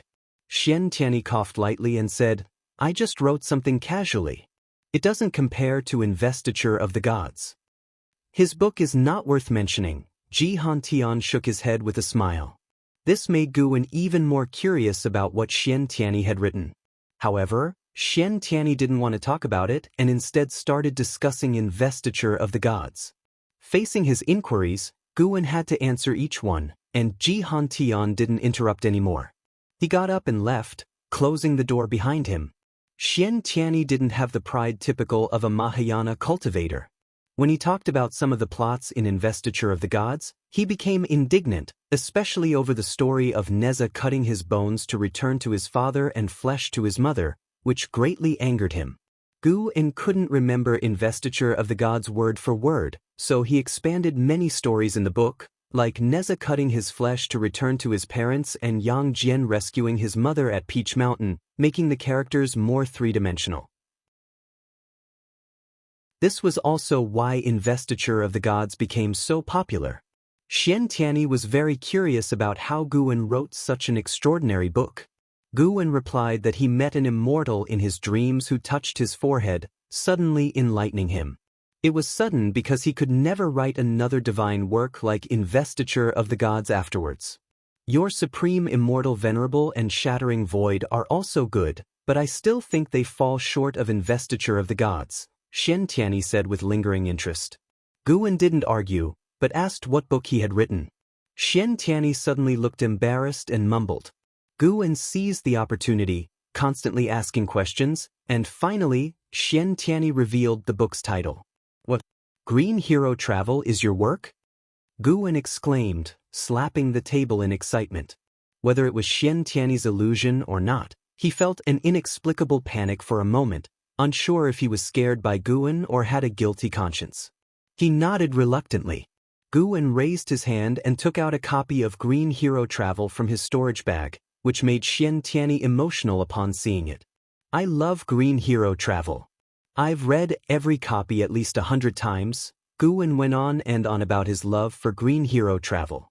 Xianxia listened, feeling unprecedentedly moved in his heart. Finally, someone appreciated his talent. He immediately felt as if they had met too late. On the way back, lying on the deck, each time he read Investiture of the Gods, he felt more of a connection with Panin. This feeling of anticipation even surpassed the thrill of returning to save the sect. Sure enough, Panin was the soulmate he had been seeking all his life.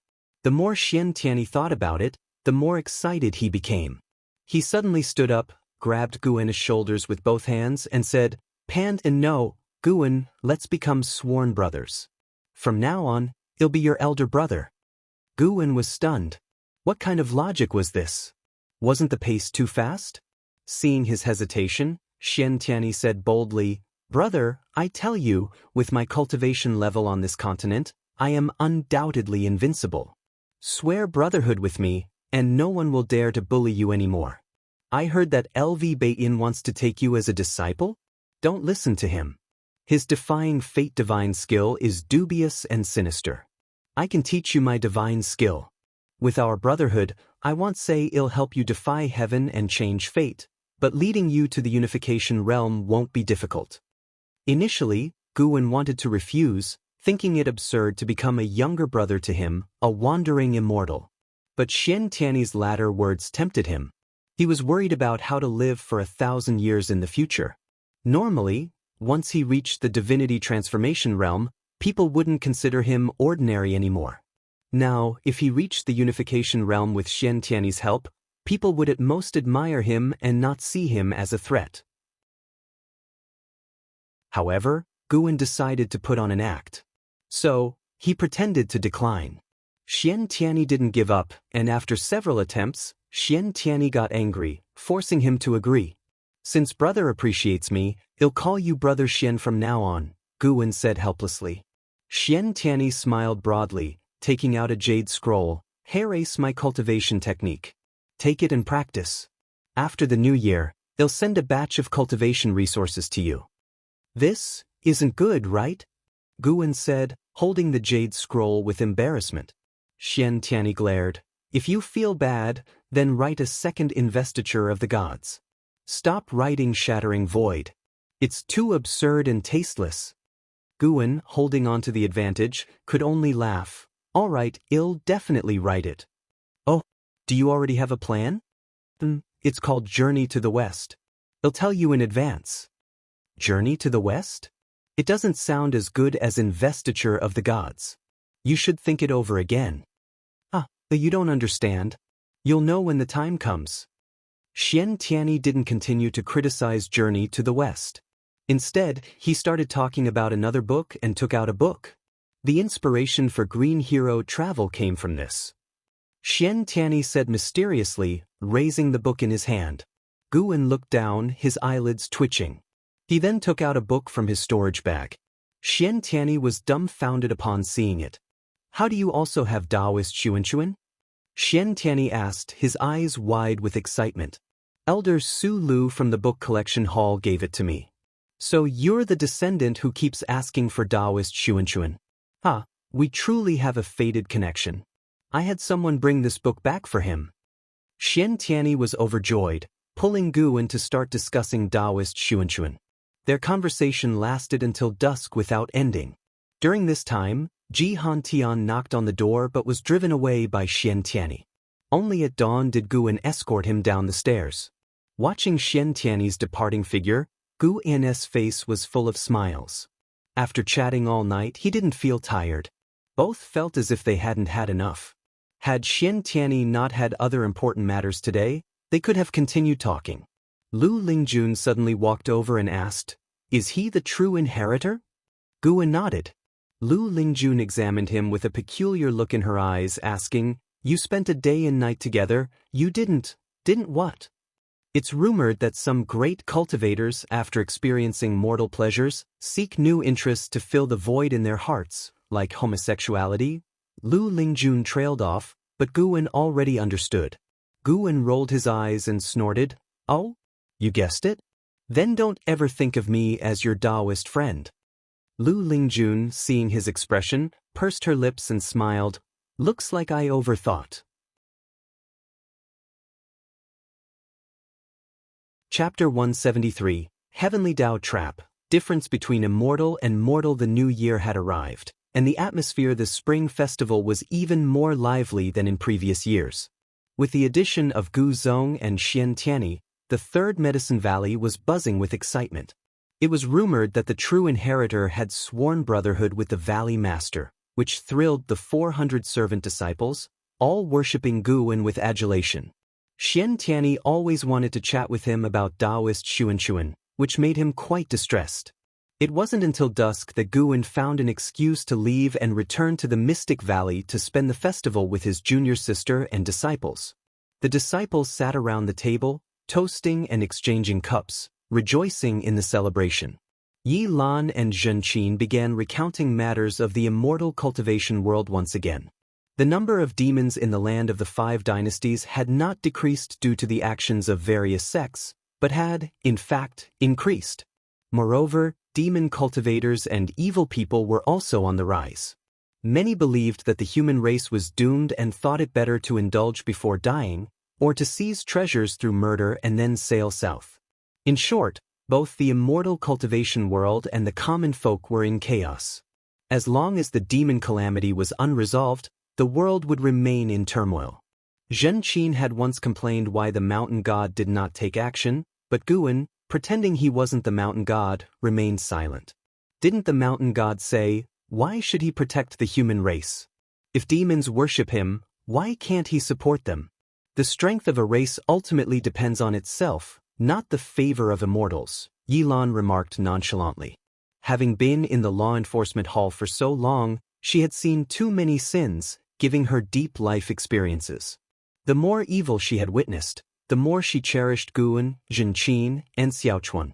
Many cultivators ended up lonely at the end of their paths. Having companions in life was a blessing. Guwen listened quietly, occasionally chiming in. No matter how chaotic the world became, he had no intention of taking it upon himself to save it. However, he would still occasionally descend from the mountain to relieve suffering, aiding some fated beings without upsetting the grand scheme of things. After all, he was still unsure of the strength of the 7-star spirit realm. Even if he knew, he couldn't protect the continent alone. Doing so would mean that all future calamities befalling the continent would fall on his shoulders, and any enemies targeting the continent would first come after him. The mere thought gave him a headache. Zhen Qin mentioned Su Han again, saying that Su Han had followed the 9 Nether 13 evil to Tianwei. Recently, Su Han had just absorbed the spiritual power of a divinity transformation realm cultivator, causing a stir in the immortal cultivation world. The Supreme Sect had also dispatched great cultivators to kill Su Han but ended up being severely injured by the 9 Nether 13 evil.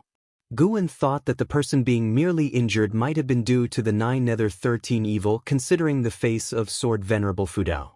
The world's situation was changing, and Guwen only wanted to watch from the sidelines. His target was the Demon Emperor and the Demon Ancestor. Once the demon calamity erupted and the world plunged into chaos, he would seize the opportunity to eliminate the Demon Emperor and the Demon Ancestor, eradicating the greatest scourge of the calamity. The remaining demons would serve as grindstones for the world's cultivators. The conversation lasted deep into the night, and Yi Lan and Zhen Qin decided to stay in the Mystic Valley and leave the next day. Yi Lan even came to his pavilion to confide in him. As they chatted, Yi Lan suddenly blew out the candle in the room. "Junior sister, what are you doing?" "Senior brother, I fear the calamity may strike at any time and do not wish to have regrets before I die." "You again?" "Senior brother, though I may not be your Daoist friend, let us cherish the feelings we have now. What say you?" "Junior sister, we should not be like this." "Senior brother, I really like you, stop it." "Senior brother, don't make me use force." Bang, bang, bang. Sounds of physical confrontation echoed inside the room. Come morning, Guwen and Yi Lan came downstairs, Guwen walking ahead with a smug expression. Yi Lan, rubbing her wrist, looked at him with a resentful gaze. They had fought last night. Yi Lan had tried to use force, but surprisingly could not overpower Guan. In the end, she was unsuccessful and inevitably felt disappointed. Yet, thinking of how Guan had restrained her, a smile tugged at her lips. So, senior brother likes this sort of thing. Yi Lan began to understand Guan a little more. She quietly rubbed her backside, counting how many times senior brother had struck her last night. After finishing her morning exercises, Yi Lan and Zhen Qin left. Guan then sneaked into the 8 Sina caves. As he approached the green vine tree, Jiang Qiong, with her eyes closed, said, "Last night was the spring festival, wasn't it? It was really lively." "Yes, I brought you some pastries made by the disciples." Guan responded, squatting down and taking out the pastries and wine. Jiang Qiong opened her eyes and looked at him. "Do you like your junior sister Yi?" she asked. Guan replied, "To say I don't like her at all would be a lie, but I feel I cannot accept her now. It would delay our cultivation." "Oh, and why do you think it would cause a delay?" Jiang Qiong asked, intrigued. "Once someone is in your heart, you can't help but think of them. If the relationship is confirmed, feelings turn into responsibility, and you'll consider that person in everything you do. This inevitably affects your cultivation. I'm not afraid of being affected myself, but I hope she can cultivate peacefully without my influence," Guan said earnestly. He spoke from the bottom of his heart. Yi Lan had poor aptitude and now needed to find a way to cultivate the primordial reincarnation skill to change her extreme lifespan. Guan could choose to accompany her for the last 100 years of her life, but he didn't want her to have only 100 years now. If love lasts forever, why not cherish every moment together? Guan raised his wine cup, offering it to Jiang Qiong. Jiang Qiong looked into his clear eyes, feeling as if she was seeing him for the first time. This boy still had a romantic heart. Jiang Qiong asked, "How do you know you'll definitely live longer than her? What if you die first, and her years of painstaking cultivation lead to a regretful second half of her life? What then?" Guan smiled proudly. "To be honest, I now possess 2 slices of the Medicine Valley, with an endless supply of medicinal herbs. Even if I don't cultivate much, living a few hundred years just by relying on elixirs isn't hard." "A few hundred years?" Jiang Qiong found it amusing. This boy's perspective was really narrow. But for some reason, the thought of Guan passing away in a few hundred years while she continued to pursue the elusive immortal path made her inexplicably uneasy. "Come on, drink. Not drunk, no return," Jiang Qiong suddenly said with a stern face. Guan immediately raised his cup. An hour later, when Jiang Qiong still wanted to drink more, Guan saw things were going awry and found an excuse to leave. But Jiang Qiong pulled him back.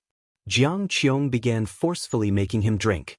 To hide his cultivation level, he had to pretend to be weak against alcohol.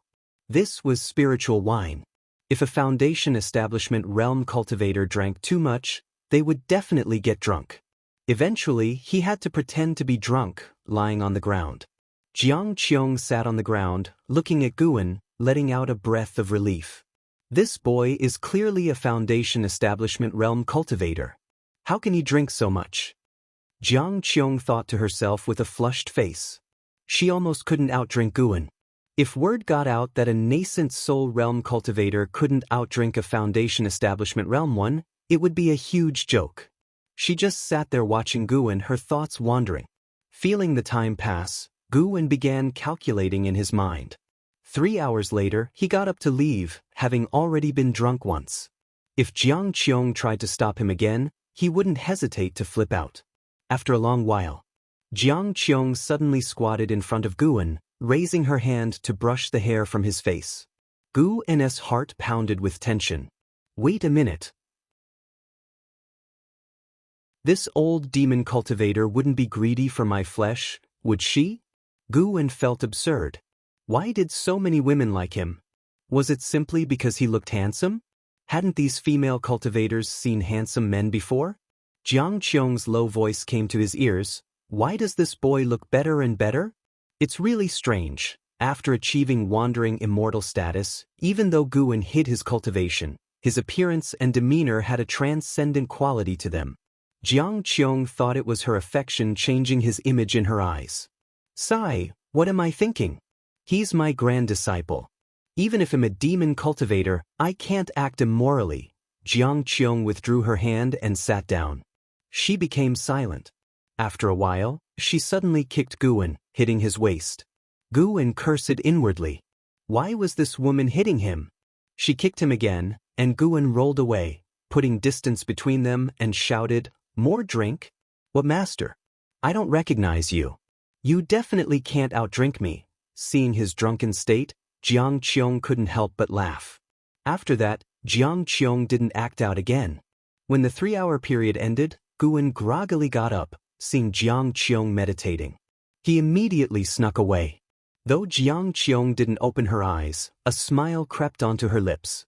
After leaving the 8 scenic caves, Guwen went to the Nianshu cave of Heavenly Phoenix Mountain. After picking some medicinal herbs, he sternly guided Tian Yao in her cultivation. He vented his frustration from Jiang Qiong on Tian Yao. Tian Yao didn't mind though.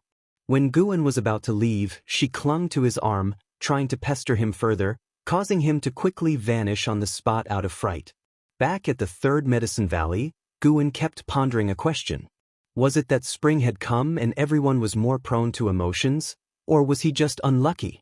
Why did Yi Lan, Jiang Qiong, and Tian Yao all come on to him?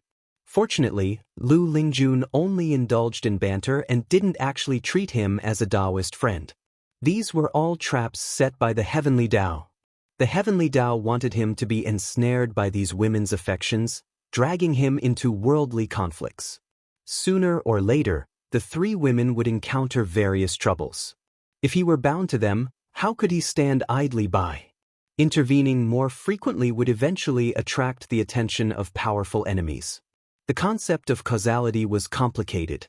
The higher his cultivation, the more Guwen respected causation. The intersections of fate in the mortal world seemed random, but in reality, followed certain laws. Guwen pondered as he walked toward his pavilion, contemplating the way of cause and effect. In the distance, Xiaochuan stood by the wooden fence, watching his spirit dogs playfully fight.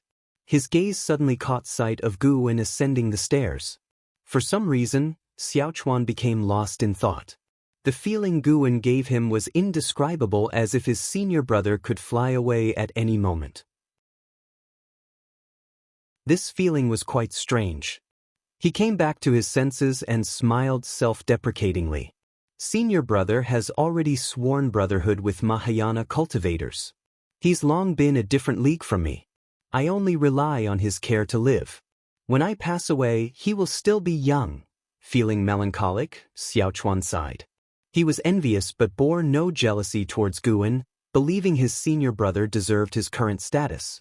When he died, if there truly were an underworld, he would pray for his senior brother, wishing his immortal path smooth and worry-free. Uncle Xiaochuan, the white spirit rat is back. An accent suddenly ran over, interrupting his thoughts. Chapter 174, Catastrophe rarely seen in 10,000 years. Ever since they had the mystic pure tree, the white spirit rat had basically been napping under it, rarely going out, and when it did, it was gone for several days, making Xiaochuan always worry about it. Under Enzin's guidance, Xiaochuan arrived at the mystic pure tree. The white spirit rat was lying under the mystic pure tree, its belly facing the sky. Xiaochuan squatted down and gently petted its belly, while it displayed a look of comfort. An Xian came up behind Xiaochuan and said with emotion, "Uncle Xiaochuan, you spoil it too much. It goes out for so long, don't you think it needs a little scolding?" She couldn't stand the white spirit rat's cockiness and laziness. Had it not been Guwen's pet, she would have taken care of it long ago. Don't underestimate it. It has another name, the treasure-hunting rat. It rarely goes out, but when it does, it might come back with a treasure, Xiaochuan said with a smile. At these words, an Xen squatted down as well, curiously examining the white spirit rat. The white spirit rat opened its eyes to see her, and its eyes widened. Suddenly, it spat a pearl at an Xen, who couldn't dodge in time. The pearl hit Enzin's face and immediately turned into liquid, seeping into her skin. Everything happened so quickly that an Xian couldn't react.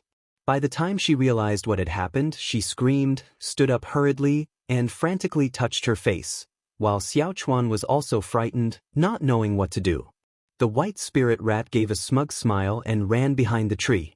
Guan heard Enzin scream and rushed over immediately, followed by other disciples. "Don't move, let me see." Upon hearing Guan's voice, Nxen calmed down instantly and let go of her hands. Everyone looked closely and saw that apart from a slight redness due to emotional agitation, there were no injuries on her face. Guan examined her and then asked Xiaochuan to go fetch Lu Lingjun. Although Nxen was fine, she had obtained an opportunity. But Guan couldn't say this out loud. He had to get Lu Lingjun to explain it. Before long, Lu Lingjun arrived. After inspecting Nxen, she smiled and said, "You should thank that fat rat." Upon hearing this, Nxen was stunned, and the people around were puzzled. The white spirit rat suddenly peeked out from behind the tree, baring its teeth at Lu Lingjun, but its overly chubby figure rendered it completely non-threatening. "Senior, do you recognize the pearl it spat out?" Nxen asked nervously. Just as Lu Lingjun was about to answer, a figure flew in from the distance, and she turned to look. The newcomer was an imposing male cultivator who swiftly landed behind the group. Frowning, he asked, "Whose white spirit rat is that?" Nxen couldn't help but tighten her grip on her sleeve. Guan stepped forward and said, "It is mine." "I'm sorry, Daoist friend, that pearl has already been absorbed by my disciple. I am willing to compensate with medicinal herbs." Nxen looked at him with gratitude, while Lu Lingjun had a look of amusement. The male cultivator's cultivation level was at the nascent soul realm, and his cave was not far from the third medicine valley. Having only joined Supreme Sect 2 years ago, he was unaware of the importance of the third medicine valley. Seeing that Guan's cultivation was low, he said sternly, "Compensate with medicinal herbs? You are merely the acting valley master. How many medicinal herbs can you offer? My water spirit pearl is an extremely rare treasure. Your white spirit rat sneaked into my cave while I was away and stole it. This is unforgivable." Lu Lingjun chimed in, "The water spirit pearl is indeed rare. It can enhance a being's perception of water attribute spiritual energy." The male cultivator glared at Nxen with even more anger, making her even more anxious. Guan said helplessly, "How about 26th grade medicinal herbs?" Hearing this, the male cultivator was moved, surprised at Guan's generosity. The disciples were also shocked, knowing the high value of 6th grade medicinal herbs. They usually handled even the seeds with extreme care, for a single seed of a 6th grade herb was worth their lives. Seeing the male cultivator hesitate, Guan continued, "This disciple of mine is Enhao's sister. Her aptitude is mediocre, so she can only temporarily reside here. If you can let this matter go, Enhao will also appreciate it." "Enhao? Which Enhao?" the male cultivator asked with a frown. Guan smiled, "Of course, the top of the golden list." The disciples were not surprised, as this had long ceased to be a secret, while Nxen opened her mouth but said nothing. When the male cultivator heard this, his expression shifted between dark and bright. He coughed once and said, "In that case, on Enhao's account, I'll accept your 26th grade medicinal herbs.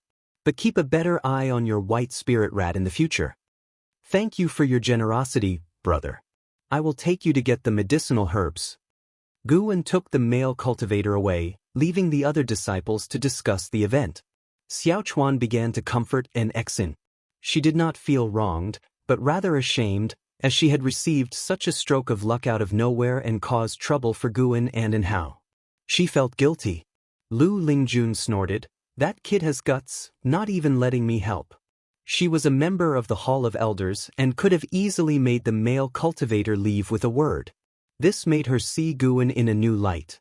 Besides her, Guan had also sworn brotherhood with Xianxia and had a close relationship with the sect leader. Even so, Guan did not resort to abusing his power, always offering sincere compensation. This character was truly admirable. After the time it takes for an incense stick to burn, the male cultivator left. Guan looked back, feeling quite emotional. Was this a fortunate mistake? If Xiaochuan hadn't been so kind to the white spirit rat, would it have spat the pearl on his face? Xian Tianyi's Dao Enlightenment Conference was held as scheduled. Gu En took an Xian and Xiaochuan to the inner sect city to listen to the teachings. He didn't gain much, but for an Xian and Xiaochuan, as well as all the inner sect disciples, it was immensely beneficial. With the successful conclusion of the Dao Enlightenment Conference, Xian Tianyi's prestige soared, surpassing that of the sect leader and becoming revered by everyone in the sect. In early summer, Xian Tianyi went to the border and killed a Mahayana realm great demon king and 3 mystic heart realm demon kings, becoming famous across 5 regions. Now, the title of the strongest under heaven was attributed to him, though many still believed Sword Venerable Fudao was stronger. As for the Daoist lord of Zhangtian sect, he had been silent since his return. Xian Tianyi's action greatly intimidated the demon land, giving people hope. Thus, 2 years passed. Gu An's lifespan reached over 2.5 million years. In those 2 years, he still occasionally went down the mountain. Upon learning that people called him the Green Hero, he was stunned. What was this? That night, Jiang Qiong left, going somewhere to retrieve her belongings. Gu En could only wish her safety, unable to stop her. After leaving the 1,000-mile range of Supreme Sect, Jiang Qiong walked through the mountains and forests. Clad in a long black robe, she looked like a ghost. Suddenly she stopped, frowning. Following her gaze, a black shadow appeared ahead, and she was startled. Demon Shadow Divine Skill. Could there still be a master of Thousand Autumn Pavilion? Near Supreme Sect, a great cultivator who knew Demon Shadow Divine Skill. Jiang Qiong immediately readied her magic artifact, poised for action. If I wanted to kill you, do you think you could resist? A cold and hoarse voice came from the mysterious shadow ahead. Jiang Qiong took a deep breath and asked, "May I ask if you are Sword Venerable Fudao?" Gu En raised his hand and tossed the Ephemera Sect Hierarch token to her. She did not catch it, but took a step back and looked down at the token on the ground. The 3 words Ephemera Sect made her complexion change drastically. You are from Ephemera Sect? How is that possible? Jiang Qiong looked at Gu En in disbelief. Sword Venerable Fudao, who had opposed Ephemera Sect, was actually from Ephemera Sect? Gu En said calmly, "This is the Hierarch token of Ephemera Sect. From now on, you are my envoy, managing Ephemera Sect on my behalf. You can do what you want, but don't let Ephemera Sect commit any more evil deeds." Upon hearing this, Jiang Qiong immediately understood. Sword Venerable Fudao must have taken over the position of Hierarch after Ephemera Sect's downfall, intending to change Ephemera Sect. She breathed a sigh of relief. As long as Sword Venerable Fudao is truly a good person, there is no need to be so fearful. Why choose me? Jiang Qiong asked. You have been in Supreme Sect for over 100 years, coming and going. I saw you on 9 Nether Road before. Later, you returned to Supreme Sect and did not harm the disciples, which at least shows that your nature is not bad. You seem to be in a swamp, perhaps because there are people you care about in Supreme Sect or because you are avoiding enemies, Gu En said nonchalantly. Jiang Qiong's expression changed, and her eyes turned cold. She thought Sword Venerable Fudao was using Gu En to threaten her. None of that matters. What matters is whether you are willing to take over Ephemera Sect. The Ghost Mother of Ephemera and the 9 Nether 13 Evil will see the token as seeing me. With this token, you can make great impacts, Gu En said coldly. Jiang Qiong took a deep breath and said, to be honest, I have offended 7 Stars Spirit Realm. That is also one of the reasons. What? Jiang Qiong's face changed drastically, and she looked at Gu En in shock. Moonlight shone through the gaps in the leaves, illuminating her, while Gu En remained in the darkness. Jiang Qiong returned after 3 months. It was autumn, and the night was slightly cool. Gu En and Jiang Qiong came to the 8 scenic caves. Disciple grandson, I have returned to say goodbye, Jiang Qiong said softly, looking up at the green vine tree. Gu En feigned confusion and asked, where are you going? Jiang Qiong smiled. During this time, I've thought a lot. Hiding all the time is not the solution. It might even drag you down. 7 Star Spirit Realm is indeed powerful, but they are not necessarily the rulers of the world. I want to build my own force and keep climbing. Guan appeared hesitant, various emotions flickering across his face. Noticing his expression, Jiang Qiong felt even happier. She laughed. The great demon calamity is imminent. The more chaotic it gets, the greater the opportunities. Maybe in 100 years, I can come to Supreme Sect openly. By then, I'll have you receive me, all right? Guan asked, do you really have to fight? In the world of immortal cultivation, if you don't fight, you'll be trampled on sooner or later. Even if you are safe in Supreme Sect for now, what about later? What if someone wants to kick you out and take over your achievements in Medicine Valley? What will you do? Faced with Jiang Qiong's questioning, Guan remained silent. Afraid that he would be timid in the future, Jiang Qiong smiled and said, if you don't fight, then I'll fight. Don't worry, as long as I'm alive, there will always be a place for you. Unless I die. Guan was moved and looked at her. Satisfied with his expression, Jiang Qiong said, according to the information I've received, the great demon calamity is about to fully erupt. Be prepared for this once-in-million-years catastrophe.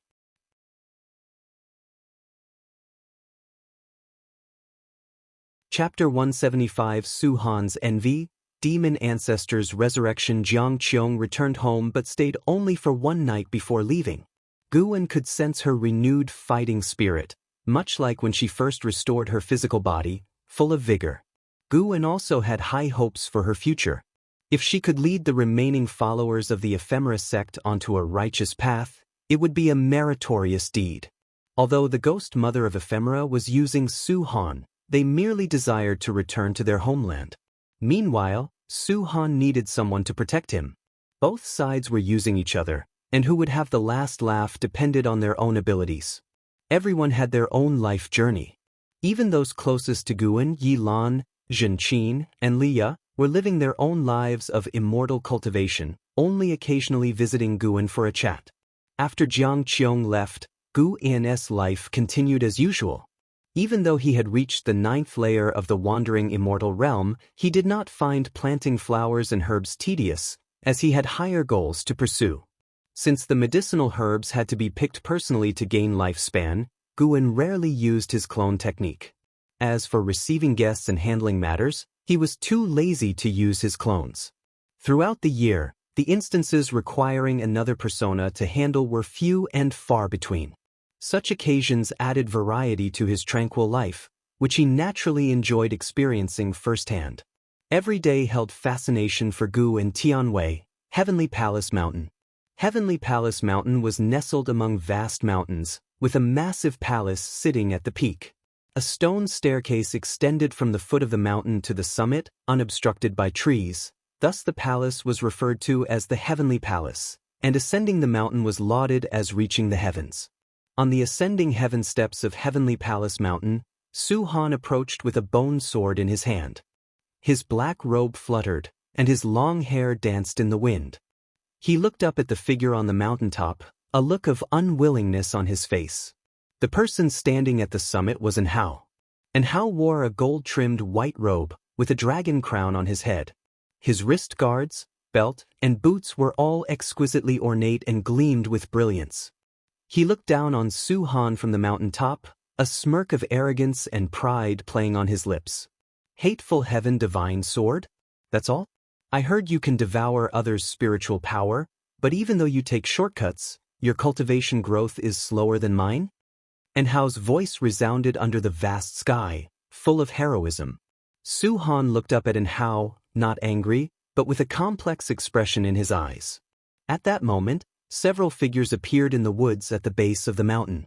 They moved like specters, quickly positioning themselves behind Su Han. 9 Nether 13 Evil. Su Han raised his sword to block them. The third of the 9 Nether evil spirits, Li Sanyu, said in a deep voice, "If you don't deal with this boy, you won't be able to devour the cultivation of those cultivators in the palace." Su Han responded calmly, "He's from the Supreme Sect. I don't want to deal with a disciple of the Supreme Sect." The 7th of the 9 Nether evil spirits, Li Chio, mocked, "You can injure him without taking his life." seeing the 9 nether 13 evil appear, and how squinted. He raised his right hand, and a long sword materialized in his palm. Bathed in sunlight, the blade glimmered with a radiant arc. Su Han frowned, hesitating. The 9 nether 13 evil did not wait for him to decide and started to ascend the steps. Rumble, clouds in the sky churned, quickly transforming into thunderclouds. A powerful sword intent enveloped the 9 nether 13 evil and Su Han. Su Han's eyes widened, looking up at Hao in horror, unable to maintain his composure from before. Such sword intent, how could it be? Su Han knew that Hao was younger than him. He couldn't comprehend how Hao had cultivated such a powerful sword intent. To have honed the Taitsong divine shocking sword to such a degree? What is your relationship with sword Venerable Fudao? A voice rang out, belonging to the ghost mother of ephemera. As soon as she spoke, the 9 nether 13 evil stopped in their tracks. The name sword Venerable Fudao made them cringe in fear. Luckily, they had not attacked Hao earlier. Hao snorted coldly, "Why ask so many questions? If you want to fight, then fight." The Taitsong sword intent caused the thunderclouds to gather into a human face. If Guan saw this, he would feel gratified, as Hao had taken the mastery of the Taitsong divine shocking sword to a new level. Retreat! The ghost mother's voice rang out, and the 9 nether 13 evil turned and descended the mountain without hesitation. As they walked past Su Han, they nudged his shoulder. Su Han followed them down, but he couldn't help but glance back at Hao. It was the first time he had seen someone scare off the ghost mother of ephemera, which made his feelings more conflicted. If I had a background like his, I wouldn't be in this situation. Su Han quickly disappeared into the forest with the 9 nether 13 evil. At the mountain top, Hao quietly exhaled, despite his arrogance. The 9 nether 13 evil had put him under tremendous pressure. His master was truly formidable. Wherever he went, he thrived. Hao felt proud, then turned and walked towards the heavenly palace. Before he reached the door, Si Yenner poked her head out from within, looking at Hao excitedly. As Hao approached, she softly asked, "So your master is Sword Venerable Fudao?" Hao pressed her head, not uttering a word, and walked straight into the heavenly palace. Late autumn, Third Medicine Valley. Guan sat on the staircase of a pavilion, watching the disciples clear the autumn leaves. The Third Medicine Valley was vast and its scenery magnificent, making him feel content. The weather was pleasant, the wind was gentle, everything seemed wonderful. The only blemish was a strong surge of demon energy gathering in the north. Guan used his divine sense, at the wandering immortal realm, to see endless demons surrounding a mountain. The mountain appeared as if it had been sliced by the heavenly sword, its top flat, with an altar standing on it. The area around the altar was filled with great demons, the lowest of which were at the mystic heart realm, and one had even reached the nirvana realm. Guan speculated that the one of the nirvana realm must be the demon emperor. A stronger demon energy than the nirvana realm was amassing within the altar. Demon energy pervaded the lands and skies, and the clouds above churned. Occasionally a meteor would fall, resembling an apocalyptic scene. Moreover, Guan sensed the presence of great cultivators around the demons. Some of these cultivators also had the aura of the nirvana realm. Evidently, these cultivators were from the 7 stars spirit realm, and they were waiting for the resurrection of the demon ancestor. Neither human nor demon, what an interesting world. Guan laughed softly, his tone mocking. He retracted his divine sense and then took out the Daoist Sunshin's writings to peruse. He had no intention of prematurely stopping the demonic calamity. He planned to act unexpectedly against the 7 stars spirit realm, and now was not the right time. The sun set and the moon rose. An Exan arrived at the staircase, asking, "Master, why are you sitting here?" Guan looked at her, smiling, enjoying the moonlight. "How about you? How has your cultivation been lately?" After merging with the water spirit pearl, Enzin's maximum lifespan hadn't changed. Treasures of extraordinary rarity in this world couldn't easily alter one's lifespan limits, but he could feel that Enzin's energy absorption speed had greatly improved. An Exan smiled sweetly and said, "Pretty good, thanks to you, master. I promise to cultivate herbs well to make up for your loss. A 6th-grade herb is priceless. It might take you a lifetime to make up for it. No problem. As long as you don't mind, master, I'm happy to stay in the Medicine Valley for a lifetime. Unlike an Hao, who sought justice in the world of immortal cultivation, an Exen, aware of her mediocre talents, only cared about this Medicine Valley. There were hundreds of disciples in the valley, so life was not dull. Occasionally she would visit the outer gate city. She had no worries and enjoyed these days greatly. Seeing Nzin's bright smile, Guan couldn't help but smile too. Then I will provide for her for a lifetime. Guan treated his disciples well, not for any return. Could these disciples surpass him in power? He simply enjoyed creating good relationships. Having affection for others who reciprocated his kindness gave him satisfaction. The master and disciple chatted idly, and an Exan mentioned the white spirit rat, saying it was too fat and needed some exercise. Thus, Guan entrusted the white spirit rat to her, permitting her to handle it as she wished, which made her very happy. One night passed. Early the next morning, many Supreme Sect disciples flew northward. Some even flew over the 3rd Medicine Valley, making an impressive spectacle and causing the valley's disciples to talk excitedly. After watching for a while, Guan stepped onto the transmission array platform. An ancient hour later, Guan arrived at Tianya Valley. He saw LV Xian had returned, meditating on a cliff facing the valley's entrance. Seeing him from afar, LV Xian nodded slightly as a greeting. Guan nodded back and walked into the valley. 2 years had passed, and the world's landscape had greatly changed. Now only 3 dynasties remained: the Taizong dynasty, the Tianwei dynasty, and the Great Jiang dynasty. Among them, the Taizong dynasty possessed the most extensive territory. The Great Jiang dynasty was at the bottom because they hadn't participated in the internal wars, being too busy fighting demons. After Guan finished harvesting the medicinal herbs, he had 3 monkey demons plant the seeds. Luo Hun came to Guan's side and said, "Your Majesty wants you to hasten to increase your cultivation level to the 9th layer of the Foundation Establishment realm and reach the core formation soon." He raised his hand, took out an ornate box, and handed it to Guan. "His Majesty said that with your current status in the Supreme Sect, someone will surely help you form your core. This is a golden core he prepared in advance since he can't find the time to return himself." Luo Hun's eyes showed curiosity. He was curious about Guan's current status in the Supreme Sect. Unfortunately, Li Xuando's letter did not specify. Guan put the box into his storage bag and asked Luo Hun to thank Li Xiandao on his behalf. Luo Hun whispered, "The book?" Guan discreetly took out a book. "This is the latest Green Hero travelogue. Green Hero himself gave it to me, and no third person has seen it yet." Luo Hun accepted it with joy. At that moment, Ji Xiaoyu's brother, Ji Rualai, appeared behind Luo Hun, looking at Guan, asking, "Have you met Xiantiani?" Luo Hun moved aside to give him room. Guan asked, "Why do you ask?"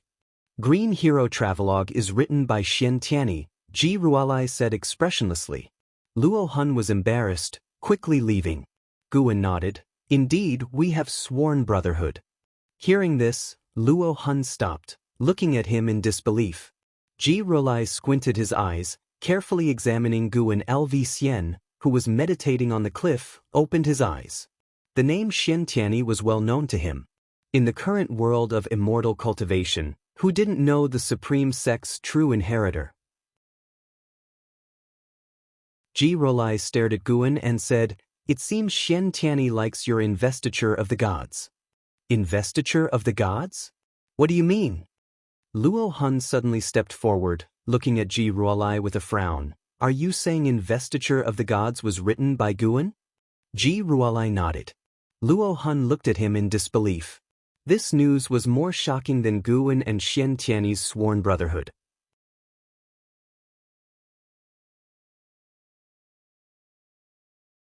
Chapter 176: The Eyes Peeking at All Beings. Guan, Pan and Luo Hun looked at Guan, thinking in a daze. His expression made Guan very displeased. "What do you mean by this? Disappointed?" Guwen was not afraid of Pan An's identity being exposed now.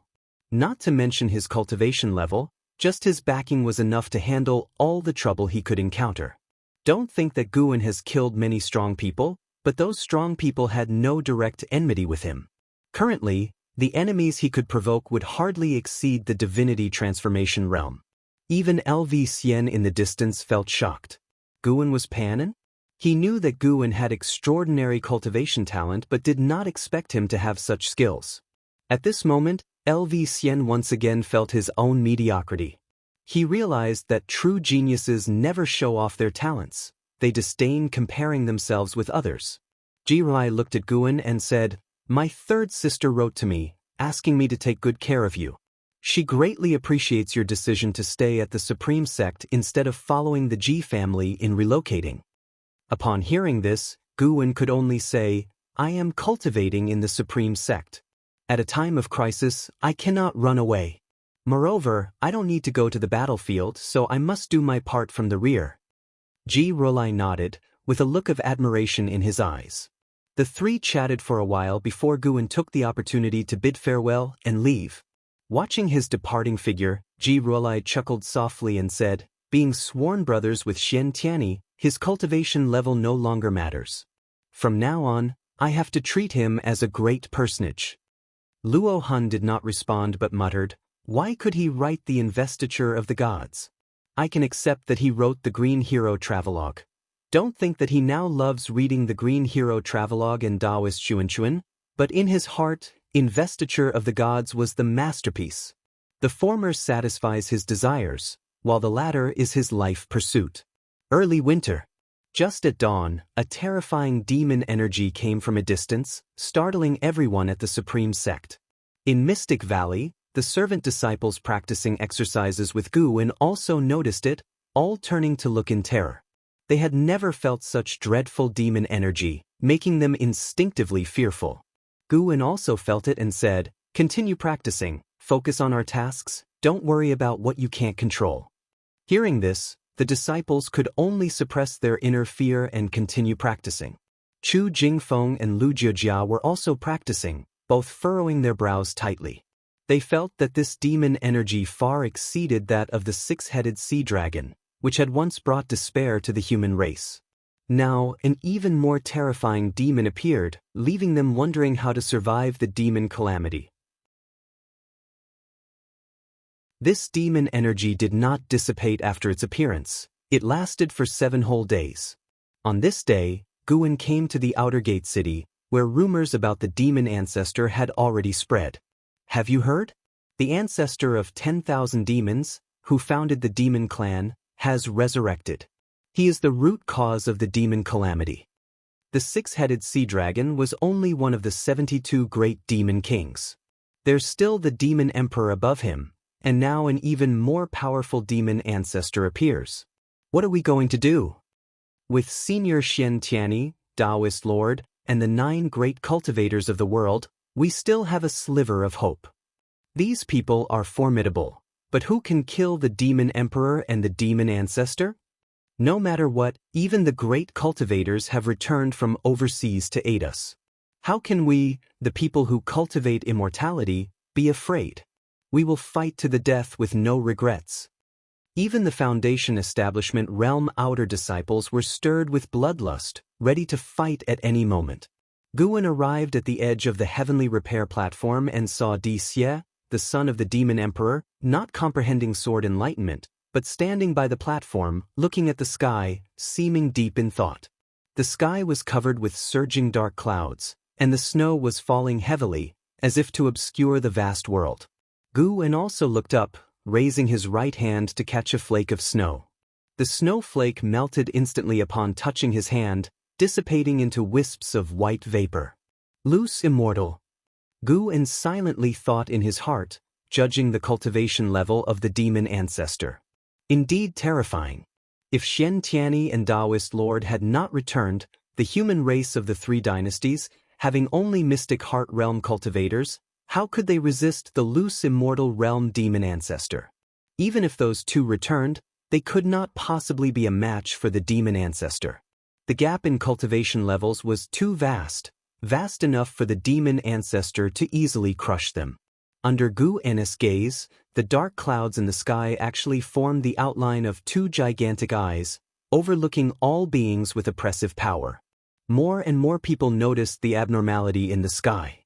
As they looked up, all were terrified. Before these eyes, all beings felt their insignificance. They inexplicably thought of a name: Demon Ancestor. The outer gate city quickly fell into extreme silence and oppression. Humph. So what if it's the demon ancestor? I, Xianxia, will surely vanquish it. Watch closely, everyone, this world is ruled by humans. Xianxia's domineering voice resounded through the supreme sect, like thunder echoing for a long time, making everyone who heard it enthusiastic with boiling blood. Guan smiled upon hearing this. One had to admit, Xianxia indeed possessed the bearing of a savior. In this regard, LV Baiyan was inferior to him. LV Baiyan was domineering in management, but Xianxia had an unmatched sharpness. A sharpness that could bring people endless power in times of calamity. Guan could feel Xianxia flying out of the supreme sect, heading towards the northern territory. He turned and left. Countless demons were coming south, and it wouldn't be long before the great calamity of demons would fully erupt. Let them fight first. Only after experiencing despair can one truly cherish peace. Heavenly Phoenix Mountain, Nianchu Cave. At a stone table, Guan was drinking, while Tian Yaoer squatted on a stone stool, barefoot, looking up at the sky nervously. At this moment, countless demons were passing by Heavenly Phoenix Mountain, heading south, causing Nianchu Cave to tremble slightly. Tian Yaoer looked at Guan, furrowing her brows, and asked, "Master, I don't know why, but I am very angry and want to tear things apart. I have never felt this way before." Guan also felt a force. The demons of the demon land were continuously going berserk, losing their minds. This was not caused by the commands of the demon emperor or the demon ancestor. There was an eerie force affecting the demons in the dark. Specifically, it was affecting the demons of the demon land. Guan could feel that this force did not extend to the demon creatures in the lands of the three dynasties. He was very curious about what kind of force could influence so many demons. Could it be the blood of the demon ancestor? He remembered that the demons on this continent were derived from the blood of the demon ancestor. That's because your cultivation level is not high enough. Do you want to be controlled by other demons in the future? Guan asked expressionlessly. He was watching the grand procession of demons. No matter which direction his divine sense probed, it was filled with countless demons, making one's scalp tingle. Tian Yaoer shook her head and said, "I don't want to be controlled by other demons. I will only let Master control me." Guan did not respond but stood up.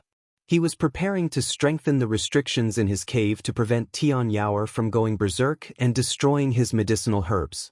At the same time, in the northern territory of the Great Jiang Dynasty, on the battlefield where the battle with the six-headed sea dragon took place, numerous factions had established large bases at the edge of the canyons spanning across the ground. LV Baiyan hovered in the air, looking at the horizon with a serious expression. On the other side of the canyon, demon energy pervaded, darkening the skies, like a different world from the one the cultivators were in. Ji Hantian flew to LV Baiyan's side, saying solemnly, "This battle is unlikely to last for many days." LV Baiyan glanced at him and asked, "Isn't the Ji family planning to withdraw?" "Yes, most of the disciples have already left the Supreme Sect." "Then why are you here?" "Because I am the vice sect leader of the Supreme Sect. Anyone can leave, but not us." Ji Hantian looked far away, his gaze calm, yet his words carried immense strength. LV Baiyan shook his head and laughed, then looked towards the horizon alongside him. The demon fog surged at the horizon, like an abyssal storm gradually approaching, with the oppressive feeling of countless demon energies converging. Tianwei Dynasty, the former land of the Chintang Dynasty, in a forest around Three Pure Ones Mountain.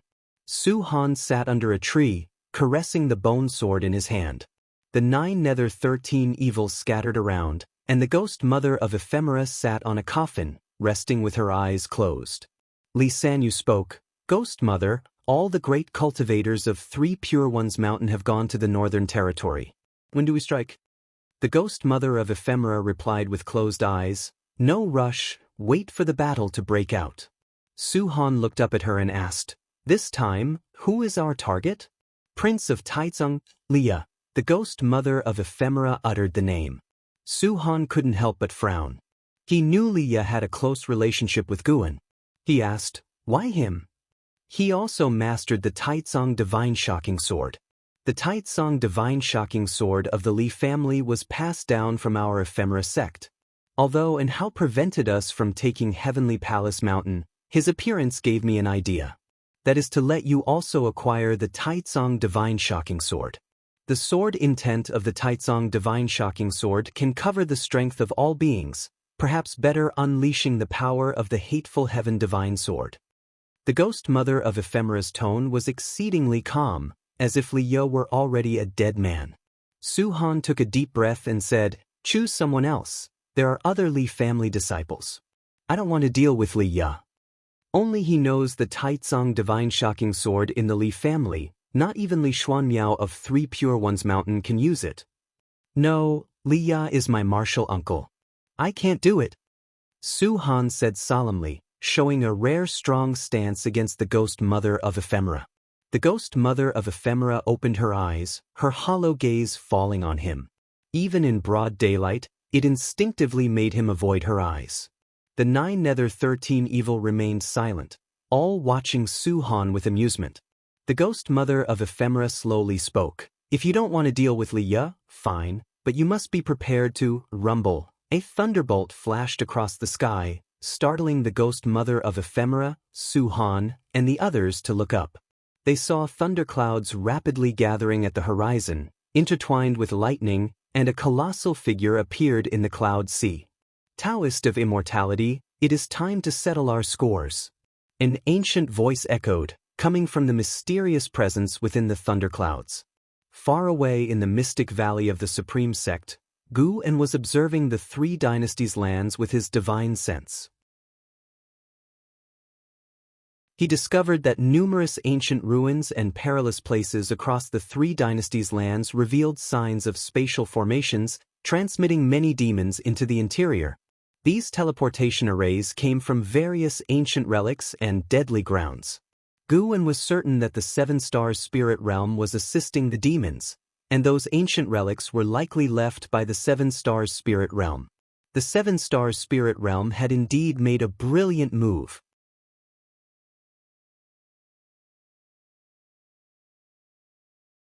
Chapter 177. The Demon Master appears. Xie's fear the world was in chaos, and flames of war rose everywhere. Immense demonic energy rose from all over the realm, threatening to engulf the entire land. The winter snow was colder than in past years. Guan donned a rough raincoat, transforming into the green hero, wandering the mortal world. In the mountains, within a small town shaped like a crescent moon, flickering flames, and curling green smoke rose. Black crows circled the sky densely above, their cries interwoven with the sounds of screams, wails, and roars, echoing relentlessly.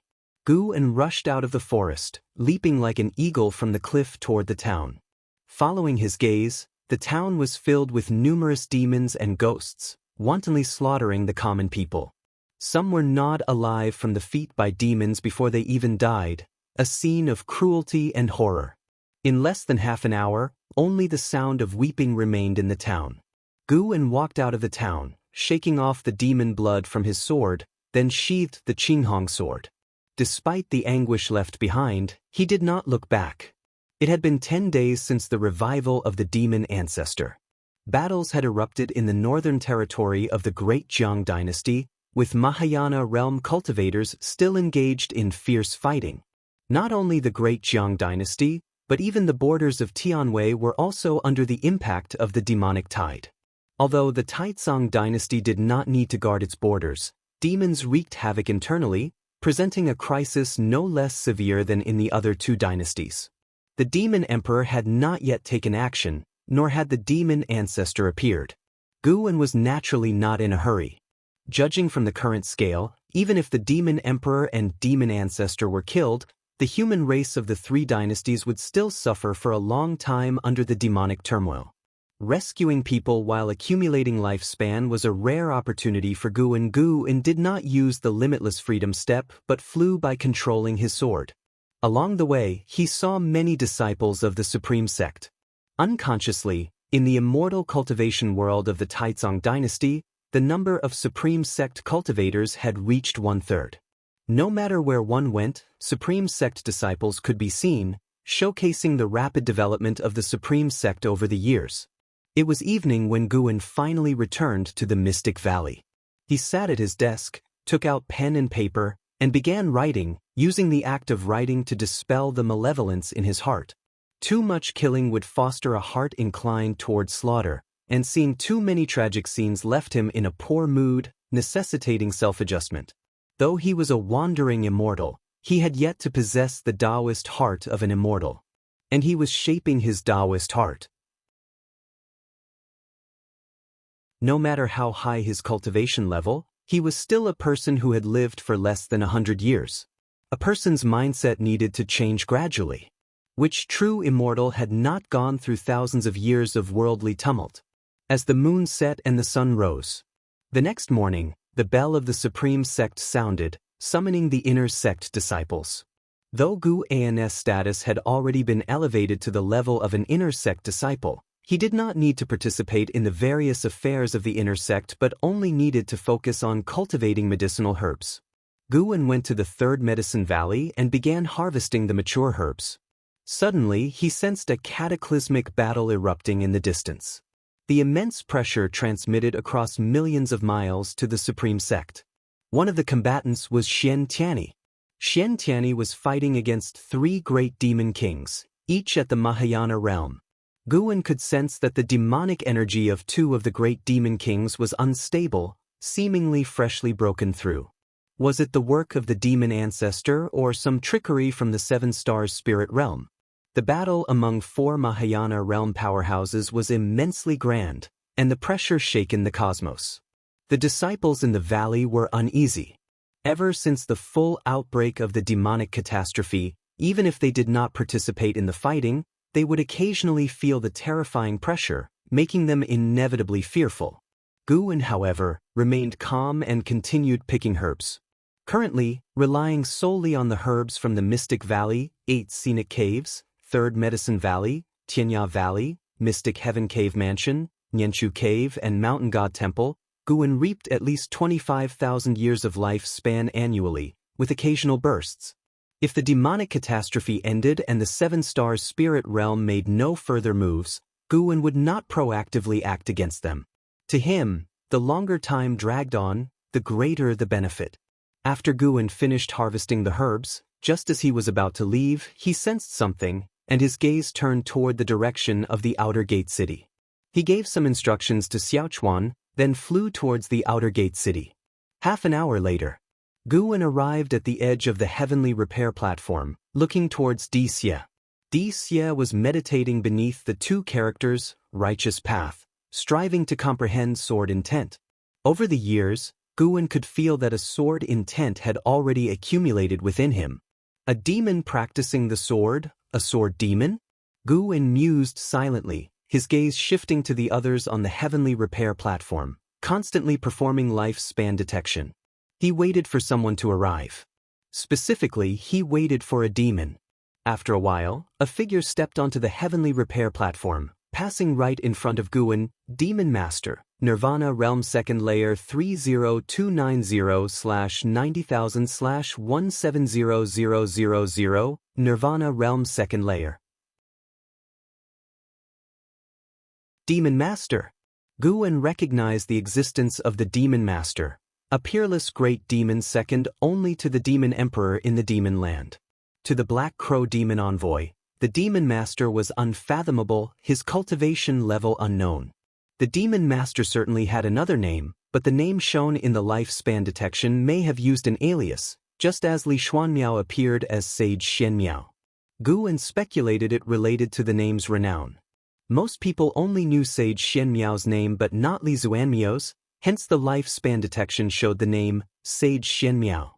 The demon master had transformed into a middle-aged man in plain robes, with a refined and handsome appearance, devoid of any demonic energy. His cultivation seemed only at the core formation realm. He did not notice Guan, distracted by the numerous cultivators on both sides. He walked straight towards Xie, eventually standing behind him, silently observing the two characters' righteous path. After a while, the demon master spoke, admiringly, "What a domineering sword intent!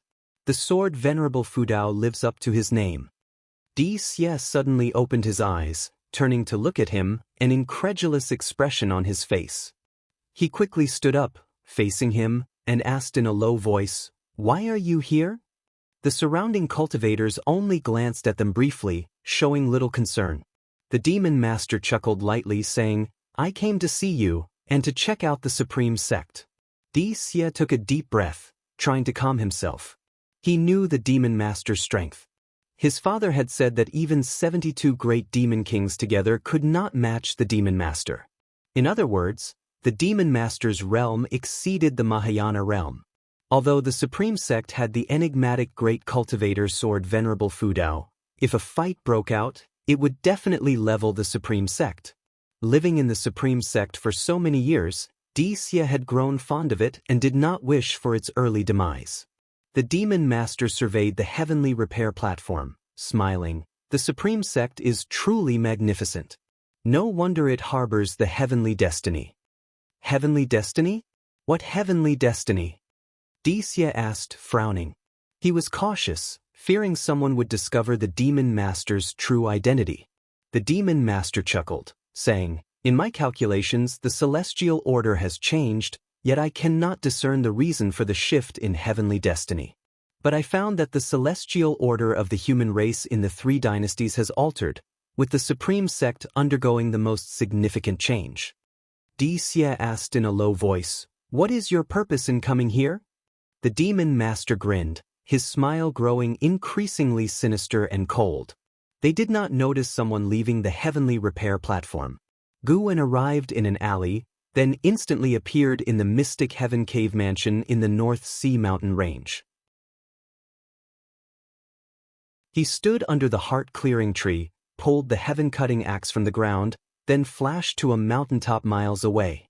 He raised the heaven-cutting axe, aiming it at the heavenly repair platform of the supreme sect. This axe left in the mystic Heaven Cave mansion was a waste, better to leave a legacy for the supreme sect. After aiming, he lightly tossed the heaven-cutting axe. Though it seemed casual, the moment the axe left his hand, it erupted with terrifying power. The space visibly distorted, creating a strong visual impact. The violent wind crushed all the surrounding forests, even dispersing the clouds in the sky. The wind stirred Guan's black hair. He smiled, his divine sense trailing the heaven-cutting axe. On the heavenly repair platform, facing Xie's inquiry, the demon master spread his hands, smiling. "What purpose could I have?" "It's just," suddenly, his face changed dramatically. Instinctively, he tried to dodge, but his reaction was a moment too slow. Boom! Accompanied by a thunderous sound, an axe fell from the sky, striking the demon master. Blood and flesh splattered, instantly drenching Xie in blood. Xie stood there, dumbfounded, his eyes widening in shock. The surrounding cultivators were also splattered with blood. The terrifying blast wave sent everyone except Xie flying. The heavenly repair platform shook violently, startling everyone, who all turned their heads to look. Everyone was terrified at the sight, seeing a black axe embedded in the heavenly repair platform with a pool of mangled flesh beneath the blade. The axe blade was surrounded by wisps of strength energy, burning like flames. Blood bubbles formed at the base of the axe blade, with demon energy continuously emerging. Gradually, a skeleton appeared, its specific race indistinguishable, but it was definitely not human. Xie still stood frozen, as if struck by lightning, unable to move. One by one, figures appeared out of nowhere, including the Supreme Elder, Xianquan. Xianquan's face changed dramatically. In a solemn voice, he said, "This is a demon, and one at a higher realm than the mystic heart realm." His words startled everyone. A great demon infiltrating the supreme sect? Oh my God, I just looked at him, wondering what he meant by heavenly destiny. Who knew he was a demon? What's the origin of this axe? Does anyone in the supreme sect use an axe? Carefully feel it. There's sword intent on the axe. Isn't that the sword intent of Sword Venerable Fudao? Recognizing the sword intent on the heaven-cutting axe, everyone's panic turned into excitement and joy. The Sword Venerable Fudao was always protecting them secretly. Sword Venerable Fudao. Xie stared blankly at the heaven-cutting axe. The sight of the demon master's crushed body terrified him. The Sword Venerable Fudao could see that the demon master was a demon, and naturally, he could see Xie's true form. Why had the Sword Venerable Fudao spared him? Was it because he had not caused trouble? At that moment, Xie's reverence for the Sword Venerable Fudao reached its peak. He was certain that the Sword Venerable Fudao was undoubtedly stronger than his father. Without showing himself, being able to kill the demon master instantly was beyond his father's ability. Xianxia stepped forward, grabbing the handle of the heaven-cutting axe, trying to lift it. His face changed dramatically. He began cultivating energy, causing the entire heavenly repair platform to tremble. Under everyone's watchful eyes, the heaven-cutting axe stood motionless, undisturbed. Everyone's eyes fixated on Xianxia, the Supreme Elder's face extremely grave.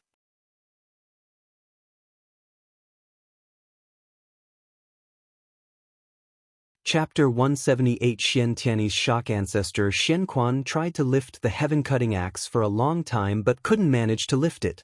He had to let go and step back, which made everyone watching understand one thing. That was, Ancestor Xianxia was far less powerful than Sword Venerable Fudao. Although they had already thought so, witnessing this scene still left them shocked by the vast difference between the two. How high was Sword Venerable Fudao's cultivation level? Just at that moment, the blade of the heaven-cutting axe emitted bursts of sword chi, hitting the ground, sending stones flying, and scaring everyone back. Xie had also woken up by this time, but his expression was very complex, and he was visibly shaken. The others thought he had been scared silly. Everyone stared to see two lines of words appear on the platform in front of the heaven-cutting axe. Whoever lifts this axe shall inherit its legacy. These 8 words made many people start breathing heavily. Immediately, an elder stepped forward to try lifting the heaven-cutting axe. On the other side, Guwen had already returned to the outer gate city. He walked to the edge of the heavenly repair platform, watching the cultivators continually try to lift the heaven-cutting axe. A slight smile appeared on his lips. The heaven-cutting axe was forged from North Sea nether iron, which had been buried for millions of years. Even Mahayana cultivators would feel its immense weight without using spiritual power, and Guwen had infused the axe with mana and sword intent. Only a loose immortal could draw this axe. No one in Supreme Sect could lift it, and Guwen was not deliberately making things difficult. He would find a suitable inheritor in the years to come. In the meantime, he could eliminate the 7 Stars Spirit Realm. The heaven-cutting divine axe was one of the 9 great legacies of the 7 Stars Spirit Realm.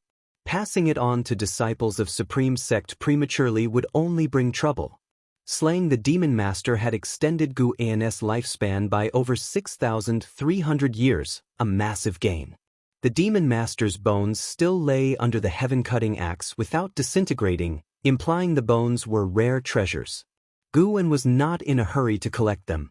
With the axe pressing on them, no one could take those bones. After watching for a while, Guwen turned and left. Along the way, the disciples were still excitedly discussing Sword Venerable Fudao, not realizing he had just passed by them. Ancestor Xianxia approached Xie with a serious expression and said, "Come with me." Xie, with his face covered in blood, came to his senses. He did not resist and nodded in agreement. 3 Pure Ones Mountain. On a cliff, Liu was practicing his swordsmanship. Wielding the North Sea heavy sword, he swung it through the air, creating gusts of wind. Compared to years ago, his sword strikes no longer felt heavy. Instead, they appeared graceful and elegant. The soul of ancestor of the Li family floated under a nearby tree, his gaze distant and his brows deeply furrowed, lost in thought. When Liya finished practicing, he looked back at ancestor of the Li family with pride and asked, "Ancestor, how is it? My sword moves have returned to their original form, haven't they? If I were to use my sword intent, its power would probably even scare me. Next time I meet an Hao, I might not lose." Ancestor of the Li family continued to be lost in thought, ignoring him. Liya walked up to him, waved his hand and complained, "What are you looking at? I'm talking to you." "Don't bother me, I'm watching a battle," ancestor of the Li family coldly snorted. Liya couldn't help but ask, "What level of battle?" "Unification realm." Liya lost interest immediately upon hearing this. He raised his North Sea heavy sword and said, "Stop watching. Nowadays, the world belongs to the Mystic Heart realm and Mahayana realm. Unification realm is nothing. You'll reach it sooner or later. I want to go down the mountain." As he said this, his expression turned serious. Ancestor of the Li family responded casually, "Then go." Upon hearing this, Liya immediately turned to leave. "Wait, where are you going?" Ancestor of the Li family regained his senses and hurriedly asked. "Back to Supreme Sect." "Still worried about your junior brother Gu? What kind of spell has he put on you?" Ancestor of the Li family frowned, his tone one of exasperation. Standing with his back to ancestor of the Li family, Liya replied, "It's not for junior brother Gu. It's because Supreme Sect is in trouble. I need to go back and help.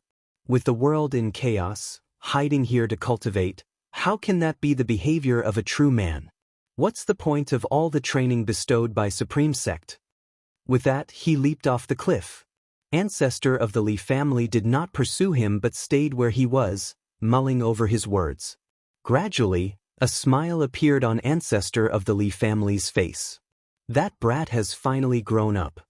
News of Sword Venerable Fudao slaying a mysterious great demon with one swing of his axe quickly spread throughout the immortal cultivation world, greatly boosting morale on the front lines. According to ancestor Xian Quan of the Supreme Sect, that mysterious demon definitely had Mahayana realm cultivation. The fall of a Mahayana realm demon was undoubtedly good news for the entire human race. In a grand hall of the great Jiang dynasty. "Ha! My Supreme Sect is indeed powerful. Sword Venerable Fudao can kill a Mahayana realm cultivator with a single axe swing. His cultivation level is probably catching up to mine." Xian Tianyi, sitting in the main seat, laughed heartily. Liang Canghai, sitting beside him, also stroked his beard and smiled.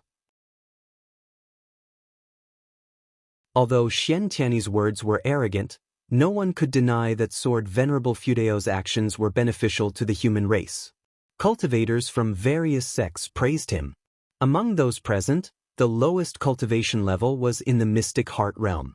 Even the sect leader of Supreme Sect, LV Baitin, was not qualified to enter the hall because they were discussing strategies against the Mystic Heart realm and Mahayana realm demons.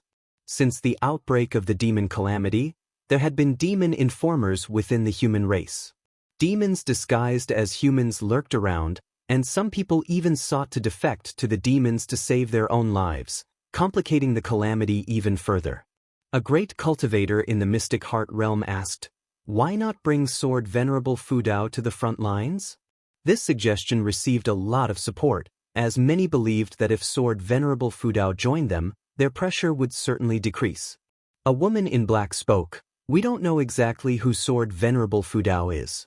He is merely protecting the Supreme Sect. We can't force him to act, nor can we pressure him with public opinion." She wore a veil and was a supreme elder named Fairy Sushin from the Supreme Sect. Her words garnered nods of agreement from the crowd. Someone brought up, "Sword Venerable Fudao possesses the Demon Shadow Divine skill, suggesting he may have come from the Thousand Autumn Pavilion. If so, he might have turned over a new leaf and thus cannot show his true face. In that case, we definitely shouldn't request his help." Liang Canghai then said, "When the Nine Nether Road opened before, Sword Venerable Fudao made a move. I suspect he will do so again in the future. But he has his considerations. Don't forget, we still don't know how strong the Demon Emperor, Demon Master, or that mysterious demon ancestor are. Sword Venerable Fudao might be concerned with these matters, thus waiting in the shadows. The reasoning seemed sound to everyone, so they began to discuss the Demon Emperor and the Demon Master. An old Daoist from Three Pure Ones Mountain suddenly said, "Could the demon that died under Sword Venerable Fudao's hand be the Demon Emperor or Demon Master?" Upon hearing this, everyone frowned. Liang Zhonghai said solemnly, "We must determine this matter. Whether it's the Demon Emperor or the Demon Master, their death would benefit our future plans. As we continue to fear the unknown forces in the demon land, our efforts lack effectiveness." Xianxia spoke, "I'll go back and return by tomorrow at the latest." No one had any objections to this. Supreme Sect had only one known Mahayana realm cultivator. They couldn't send a Daoist lord to Supreme Sect, after all. Even the Alliance hierarch, Liang Zhonghai, agreed, so Xianxia immediately set off. At dusk, Supreme Sect, Outer Gate City.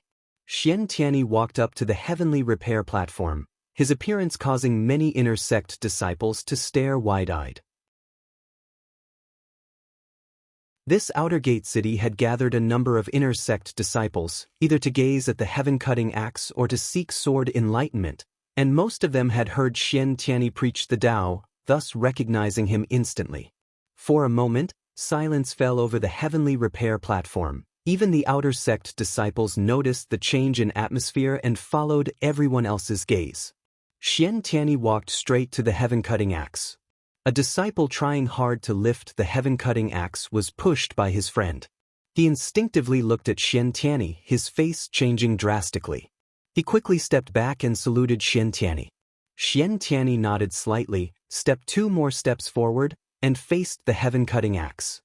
He looked at the inscription on the ground and squinted his eyes. How domineering the sword intent was. Just by feeling the sword intent, he realized that he was inferior to Sword Venerable Fudao. This made him speculate even more about Sword Venerable Fudao. This person was definitely not cultivated by Supreme Sect. The reason he protected Supreme Sect might be that he was hiding there. His gaze shifted to the Demon Master's bones, carefully examining them, even probing with his divine sense. More and more cultivators gathered around, whispering. Quickly, even the outer sect disciples knew that he was the true inheritor, Xianxia. This excited everyone. Was the true inheritor also going to challenge Sword Venerable Fudao's legacy? Although Xianxia had gained much fame in recent years, in the hearts of many disciples, he still did not measure up to Sword Venerable Fudao. After all, Sword Venerable Fudao was deeply mysterious. Sword Venerable Fudao's eyebrows suddenly knitted, and his eyes showed a look of shock and fear. These bones were definitely not from a Mahayana realm. Their realm was even higher. Xianxia had traveled overseas for years and had encountered great cultivators and demons in Nirvana realm, even immortals. Could Sword Venerable Fudao crush a Nirvana realm demon with one axe? Was Sword Venerable Fudao an immortal? Xianxia immediately raised his hand, gripping the handle of the heaven-cutting axe. Heavy. That was Xianxia's first impression. At this moment, Ancestor Shenquan and Lu Lingjun also arrived nearby, curiously watching Xianxia. Lu Lingjun had also tried to lift the heaven-cutting axe before but couldn't even budge it, so she was very curious if Xianxia could lift it. Xianxia used all his strength with one hand but could not move the heaven-cutting axe at all. A fierce look flashed in his eyes. Boom! A terrifying aura erupted, startling everyone around into retreat. The entire heavenly repair platform trembled violently, as if about to crack open at any moment. Everyone was shocked by Xianxia. What kind of cultivation could produce such an aura? Spiritual power burst forth, creating a gust of wind around Xianxia, even making his robes flutter and rustle. He even bent down, using all his might to lift the heaven-cutting axe. However, the heaven-cutting axe remained unmoved. How could this be? Xianxia's eyes were bloodshot, completely lost in the moment. He admitted he was weaker than Sword Venerable Fudao, but to be unable to lift Sword Venerable Fudao's magic artifact, how could he accept that?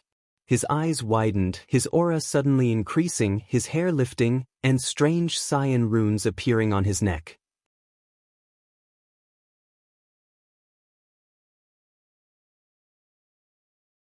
Chapter 179. Promotion to Big Brother, Immortal Legend, the Third Medicine Valley. Guwen, who was sowing seeds, looked up, a hint of surprise flashing in his eyes. This Xianxia was no simple person. This momentum was already close to the nirvana stage. It was known that Xianxia was only at the 6th-layer Mahayana realm. In the Mahayana realm, even a small gap of 1 layer was difficult to overcome.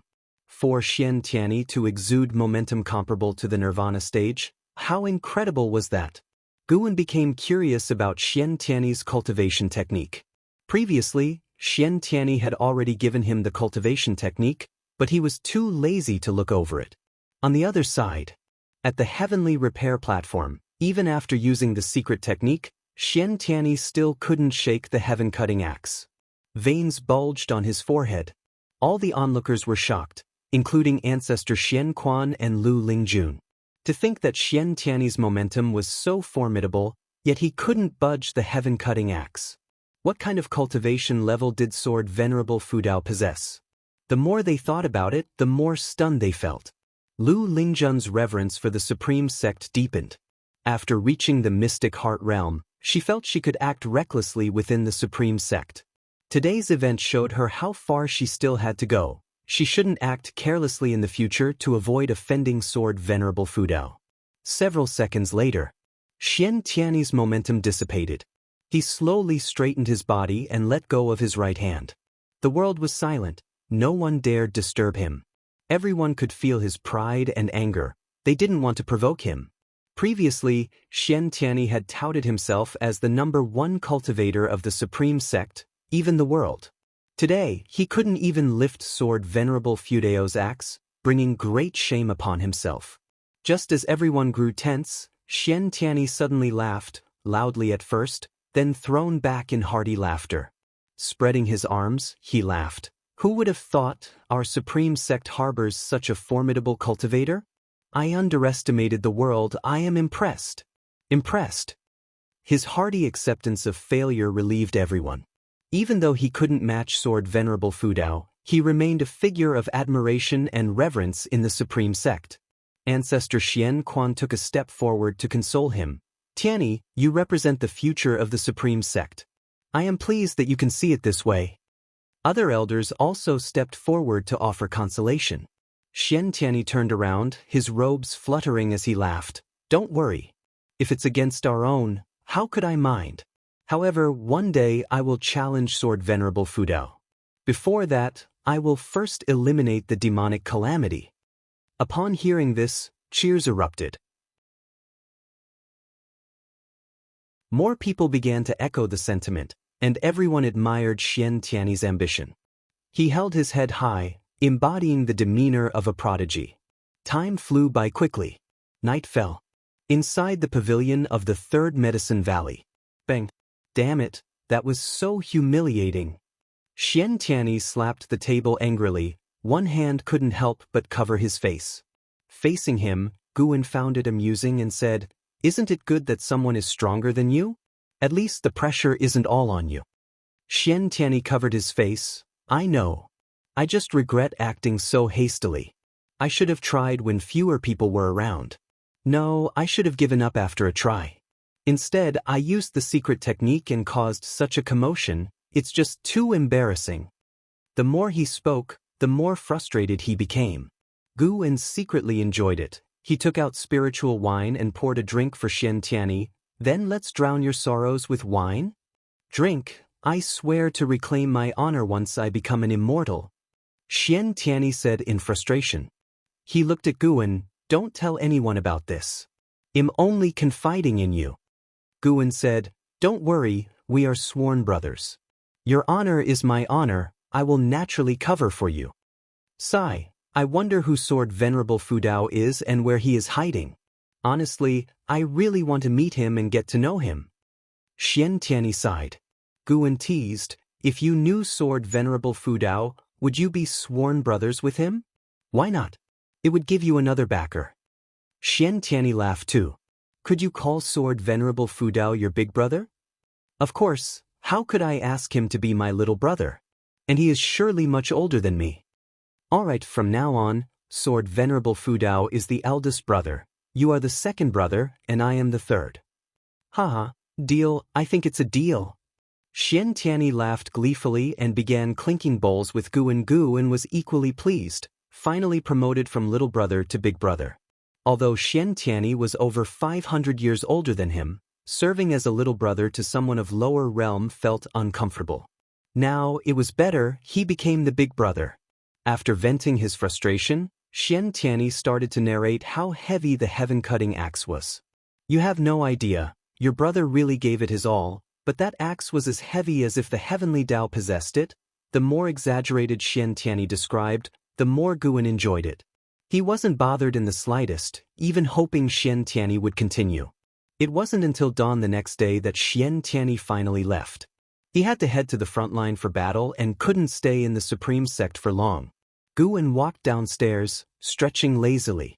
Sunlight bathed him, making him feel refreshed. The sense of accomplishment from slaying the demon master was far less satisfying than listening to Xianxia praise himself. Gu felt he could keep listening if Xianxia kept boasting for 3 days and 3 nights. Feeling joyful, Gu began strolling within the Medicine Valley, occasionally instructing the disciples on their tasks. They could all sense his good mood. An Xian approached him. Master, I've been practicing swordsmanship recently. Can I spar with you for some pointers? She wasn't looking for a fight. She sincerely sought guidance, knowing Gu was a golden list genius, though the lowest among them. Gu agreed without hesitation, leading her to an open area to spar. The sun continued rising, symbolizing hope ascending. Days passed one after another. After the death of the demon master, no demon dared infiltrate the Supreme Sect, while Xia returned to the heavenly repair platform, indicating he had received the Supreme Sect's approval. Towards the end of the year, a piece of news shook the world. Sword Venerable Fudao was an immortal. This was revealed by Xianxia himself. According to their investigation, the monster slain by Sword Venerable Fudao with 1 axe strike was the demon master of the demon land, an existence far surpassing the Mahayana realm. When this news spread, the world was stunned, then overjoyed. The morale of the cultivators of the 3 dynasties soared, and the cultivators from all over who were slaying demons and monsters also grew more determined. With an immortal backing them, the human race could surely endure this calamity. Staying in the Supreme Sect, Gu wasn't delighted by this news. Instead, he felt trouble looming. Now surely, the demon emperor, demon ancestor, and 7 stars spirit realm's eyes would be on Sword Venerable Fudao. Fortunately, no one knew that Sword Venerable Fudao was him. As the winter snow began to melt, Gu headed to the 3rd Medicine Valley. He turned to look at his pavilion. There stood a figure below the pavilion. Ji Xiaoyu. Ji Xiaoyu looked silently at the garden area. Her appearance was extraordinary, with a heavenly charm. Even in a black robe, she exhibited an ethereal fairy-like aura, attracting much attention from the disciples. Gu stepped forward, arriving beside Ji Xiaoyu, and said, "Third Miss, long time no see, why have you come?" Ji Xiaoyu withdrew her gaze and turned to scrutinize Gu. Foundation Establishment Realm, 7th layer, your progress isn't bad. Core formation is hopeful. Gu smiled. With such a large Medicine Valley, even a pig could reach core formation. My progress is already quite slow. Ji Xiaoyu neither affirmed nor denied. The Ji family has completely withdrawn from the Supreme Sect. Do you not regret it? Regret what? Haven't you heard that Sword Venerable Fudao is an immortal? With him, the Supreme Sect will surely endure this calamity. Gu shook his head, showing an expression of admiration. He wasn't boasting but aligning with the current mindset of Supreme Sect disciples. Now, all Supreme Sect disciples took pride in Sword Venerable Fudao, mentioning him in every 3 sentences. Ji Xiaoyu smiled. Sword Venerable Fudao is indeed formidable. I also highly respect him. By the way, Third Miss, why have you returned this time? Guan asked. Wasn't she supposed to gather intelligence on the 7 stars spirit realm? Why had she returned so quickly? Ji Xiaoyu said, I have returned to see Sword Venerable Fudao. Guan widened his eyes. Have you met him before? Ji Xiaoyu nodded. He saved my life, he is my savior. Before Guan could ask more, she continued, I want to go to the heavenly repair platform, will you accompany me?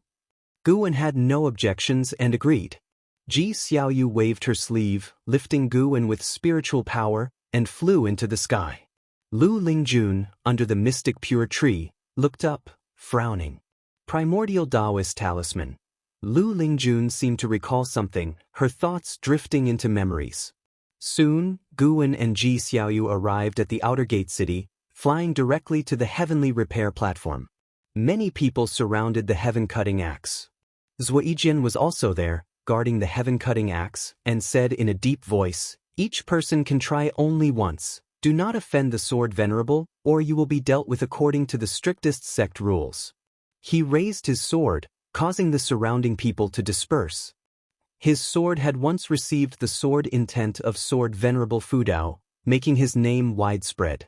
The Supreme Sect believed Sword Venerable Fudao favored him, as Sword Venerable Fudao had also saved him. Thus, they assigned him to guard the heaven-cutting axe, which he accepted as an honor. Even when his son, Wang Lin, approached, he would sternly reprimand him. After the crowd dispersed, he took out investiture of the gods. Guan and Ji Xiaoyu arrived before the heaven-cutting axe. Zuijian glanced at them. Nephew Gu, you can only try once. His tone was indifferent, but Guan didn't get angry, finding it amusing instead. This guy was too interesting. Ji Xiaoyu didn't immediately touch the heaven-cutting axe. She said, the heaven-cutting axe was forged by ancestor Xiantian. The purpose of forging this axe was to better execute a set of axe techniques called the heaven-cutting divine axe. When perfected, the heaven-cutting divine axe could split the sky and was one of the 9 inheritances of the Holy Land. Perhaps lifting the heaven-cutting axe could lead to the inheritance of the heaven-cutting divine axe. Upon hearing this, Wang Lin couldn't help but look at her. Wang Lin naturally recognized her. He had attended the Ji family's grand banquet. However, since the Ji family withdrew from the Supreme Sect, he looked down on them and did not greet her earlier. Guan didn't expect Ji Xiaoyu to guess his plan. She had guessed it, yet why say it aloud? Did she not fear the presence of spies from the 7 stars spirit realm? Ji Xiaoyu raised her hand and grasped the handle of the heaven-cutting axe. At that moment, Guan suddenly sensed a mysterious power within her. Primordial Daoist talisman. This woman. She planned to cheat.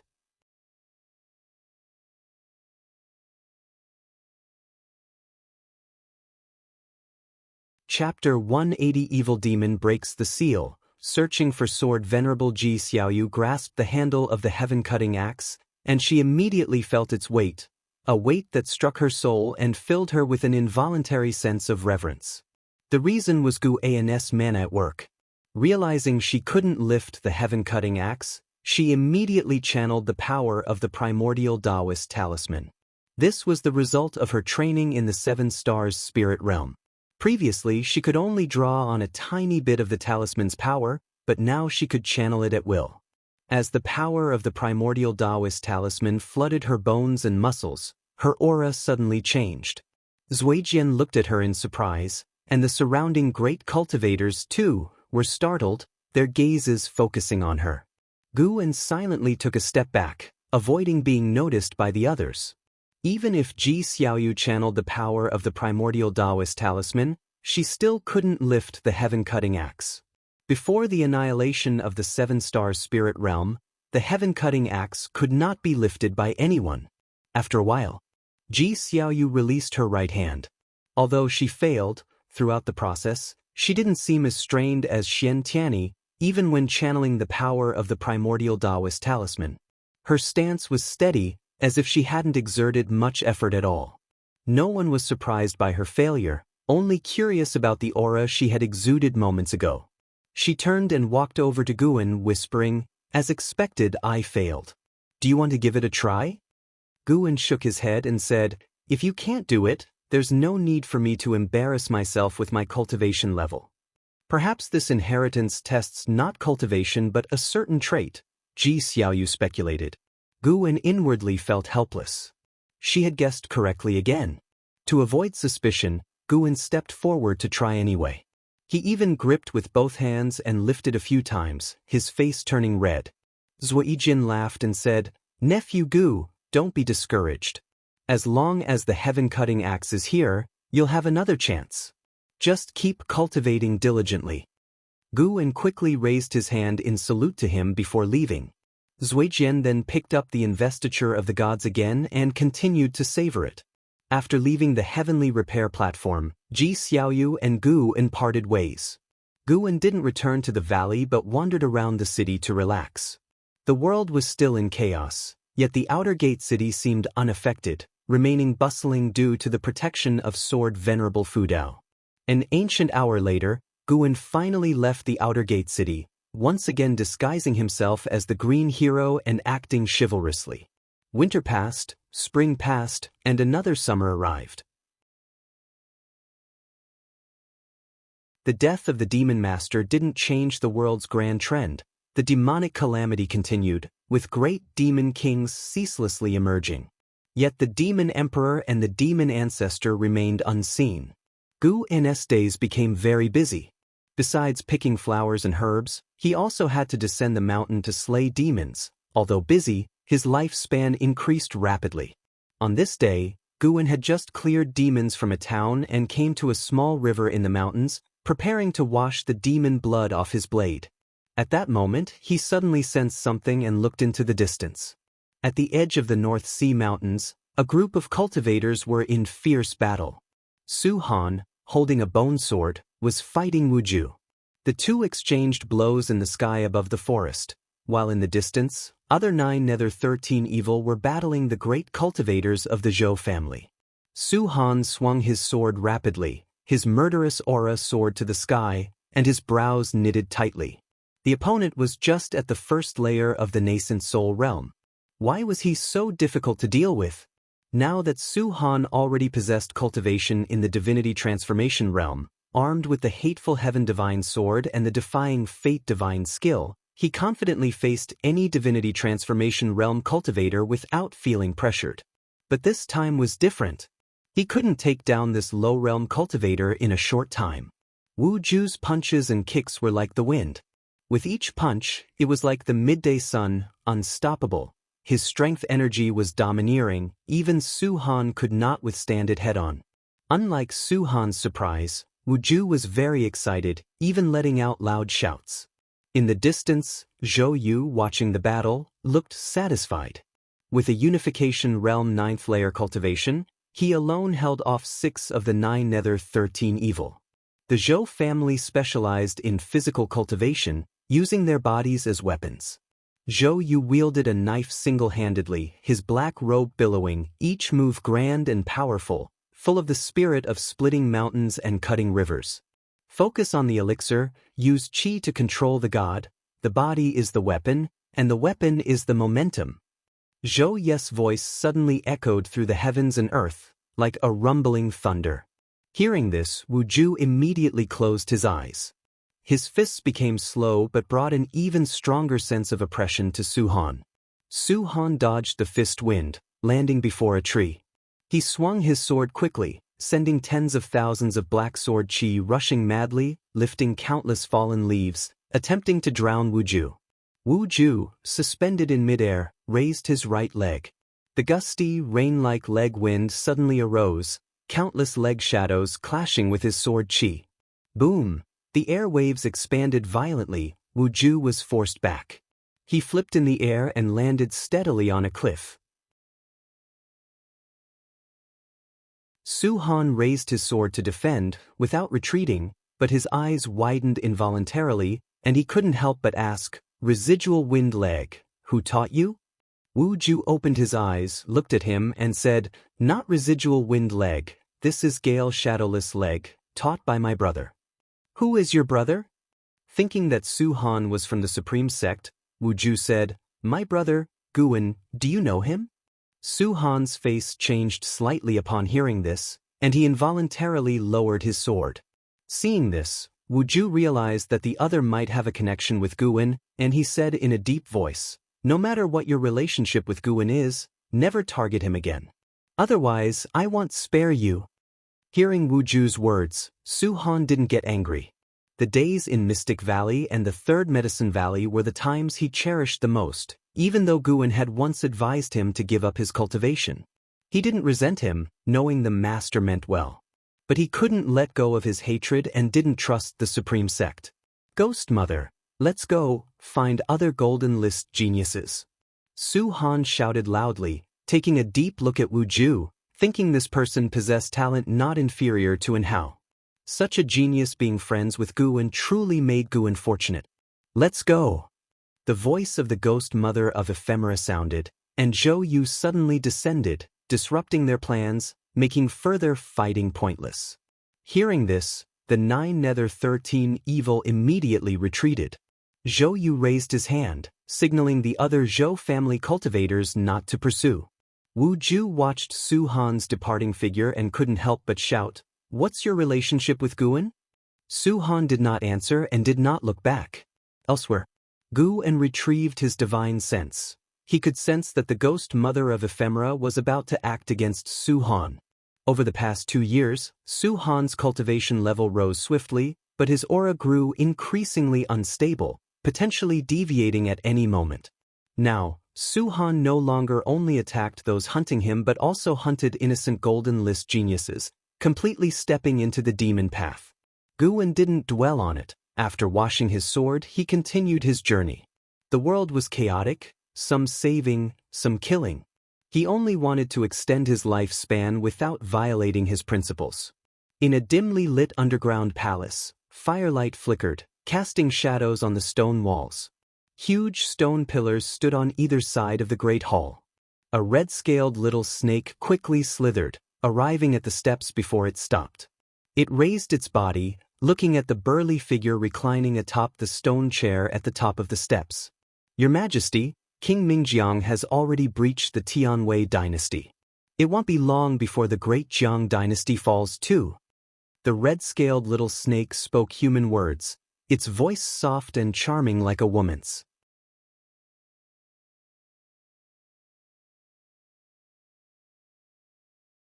Guwen arrived at the Third Medicine Valley through the teleportation array, his face slightly grim. Today's encounters and revelations once again refreshed his understanding of human nature, putting him in a foul mood. Since the outbreak of the demonic calamity, his disdain for certain people had gradually surpassed his disdain for demons. The war between humans and demons was a struggle for survival of a race, where morals and ethics didn't apply. But in times of crisis, inner strife among one's own kind was even more odious. Guwen walked towards his loft, where someone was already waiting for him inside.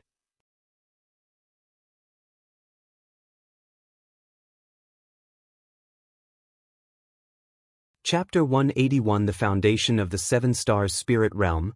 Black disgust demon King Guwen pushed the door open and saw Shenzhen sitting in his chair reading a book. He noticed that Shenzhen's cultivation level had improved significantly, so he threw a lifespan detection at her.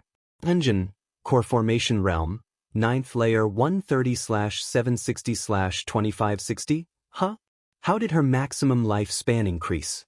Guwen remembered her maximum lifespan was just over 1,000 years, but now it had doubled. Could she really gain enlightenment from the painting? Guwen closed the door, then walked to the desk and asked, "Why are you here?" Shenzhen put down her book, smiled, and said, "What? I can't come? It looks like you're having such a good time with your Daoist friend that you don't want me to show up." Guwen shot her a glance and said, "I don't have a Daoist friend. Isn't the great cultivator in your valley trying to take you as her Daoist friend?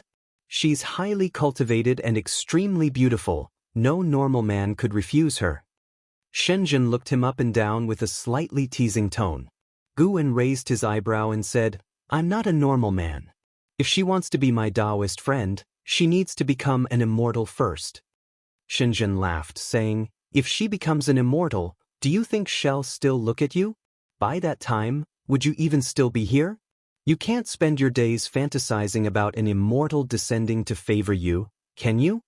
Guan sat down and laughed. I'm a writer, like you. Writers love to fantasize, don't they?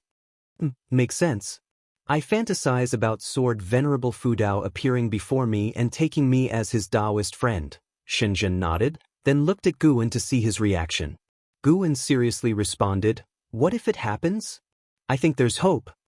Xianxia pursed her lips before continuing. Recently, I've gained many insights from a painting and captured the aura of a supreme treasure, so I'm planning to go treasure hunting.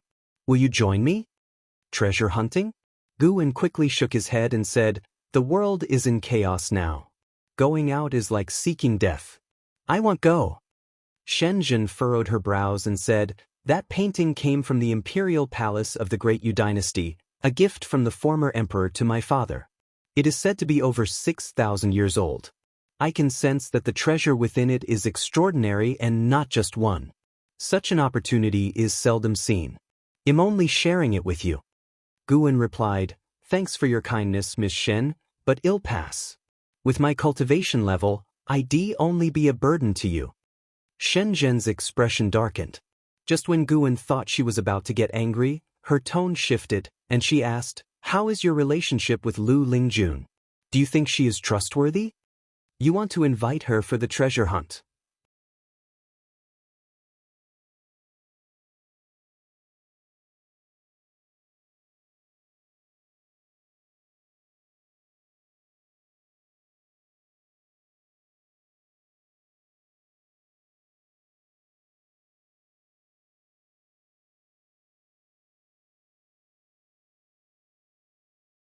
Along the way, it had managed to adjust its mindset.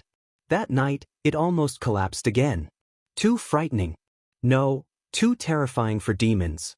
This was scarier than meeting the demon ancestor.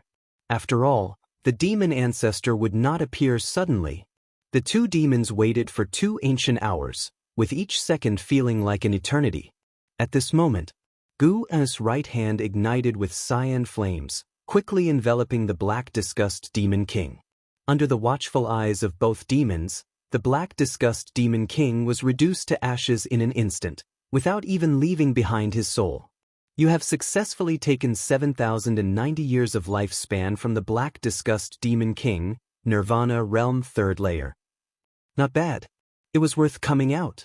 From the Black Disgust Demon King's memories, he was a renowned genius among the demon clan. He once overshadowed the Demon Emperor. Unfortunately, the Demon Emperor later had a great opportunity and surpassed him. If he had not come to the Supreme Sect, he could have lived for another 70,000 years. Was it not good to stay alive? Why cause trouble? Guan thought silently, his gaze turning to the red-scaled little snake. The Black Disgust Demon King's demon core was now in Guan's hand. He deposited it into his storage bag for future needs. Unfortunately, the Black Disgust Demon King did not carry a storage bag or storage ring. This guy was too arrogant, having not used a magic artifact for many years. The red-scaled little snake hurriedly said, Senior, are you Sword Venerable Fudao? Although it had already guessed, it still had to ask because it concerned the task assigned by the Demon Emperor. Guan responded with a sound. The red-scaled little snake breathed a sigh of relief and continued. His Majesty the Demon Emperor asked me to come, hoping to join forces with you to resist the entity behind the Demon Master and the Demon Ancestor. After the great demon calamity ends, the demon clan wishes to coexist peacefully with the human race. After all, this continent is vast, and there is no need for one race to be exterminated. Who is behind the Demon Master? Guan asked. From the Black Disgust Demon King's memories, there was no mention of the Demon Master's benefactor or interaction with cultivators from the 7 Stars Spirit Realm. However, he was a confidant of the Demon Master, a chess piece cultivated by the Demon Master, deliberately kept out of the 72 Great Demon Kings to counter the expanding power of the Demon Emperor. The red-scaled little snake replied, His Majesty said that entity calls itself the Heavenly Destiny Ancestor, whether human or demon is unclear. Its cultivation level is tremendously powerful, capable of easily sealing His Majesty's demonic power. The heavenly destiny ancestor is likely a legendary loose immortal, 2 grand realms higher than the Mahayana realm. Loose immortal. It was the first time Xie had heard of this realm. He stood on the side, very restrained. Guan asked, specifics on how to cooperate? He needed to see sincerity. The red-scaled little snake said, His Majesty is in the demon land, inconvenient for initiating war, but he will send demons to support the human race. These demons are secretly cultivated by him, and at the time, they can fight as demon companions of the supreme sect, led by Xie himself. His Majesty can externally declare Xie a traitor. How many demons, what realms? 3 Mahayana, 10 mystic heart, and 1,000 demon troops, with the lowest cultivation level at void crossing. This statement left Xie astonished, looking at the red-scaled little snake. He did not realize how many great demons his father secretly cultivated. It seemed his father had long planned. Xie's face showed a smile. It was the first time he acknowledged his father. Guan also felt the demon emperor's sincerity. This force indeed could assist the human race. Seeing that sword Venerable Fudao remained silent, the red-scaled little snake added, Since ancient times, demons exterminated humans, humans exterminated demons, over and over. Only the Holy Lands endured. His Majesty finds it odd and wishes to change the situation. To use a line from your Supreme Immortal Venerable's book, how can wrongs be righted if both seek revenge endlessly? Guan turned and left a sentence, Let him take you to meet the elders of the Supreme Sect. He walked into the darkness as if he had never appeared. Thank you, Sword Venerable, for your kindness. In the future, when the continent is peaceful, the demon clan will remember your grace. The red-scaled little snake shouted excitedly, feeling thrilled. Xie bowed to Guan his courtesy proper. For a long time, the red-scaled little snake sighed in relief, saying, Sword Venerable is really scary. That was the Black Disgust Demon King, and he died so easily, without even a chance to resist. Xie's eyes showed determination, saying, Just as you said, how can wrongs be righted if both seek revenge endlessly? In the end, the heavens are watching. Perhaps Sword Venerable Fudao is the savior who will change the continent's suffering. The red-scaled little snake nodded in agreement. The autumn scenery covered the mountains and rivers. Guan wandered in the 3rd Medicine Valley, inspecting each garden area, with an Exin accompanying him. A month had passed since the night when the Black Disgust Demon King was killed. The Supreme Sect remained calm, but Guan noticed that on the edge of the Supreme Sect, a large number of disciples were building teleportation arrays, with Xie among them. It was evident that the Supreme Sect was willing to cooperate with the Demon Clan. At this critical moment, the human race was constantly retreating, and the situation grew increasingly dire. The Supreme Sect planned to take a risk, counting on Sword Venerable Fudao.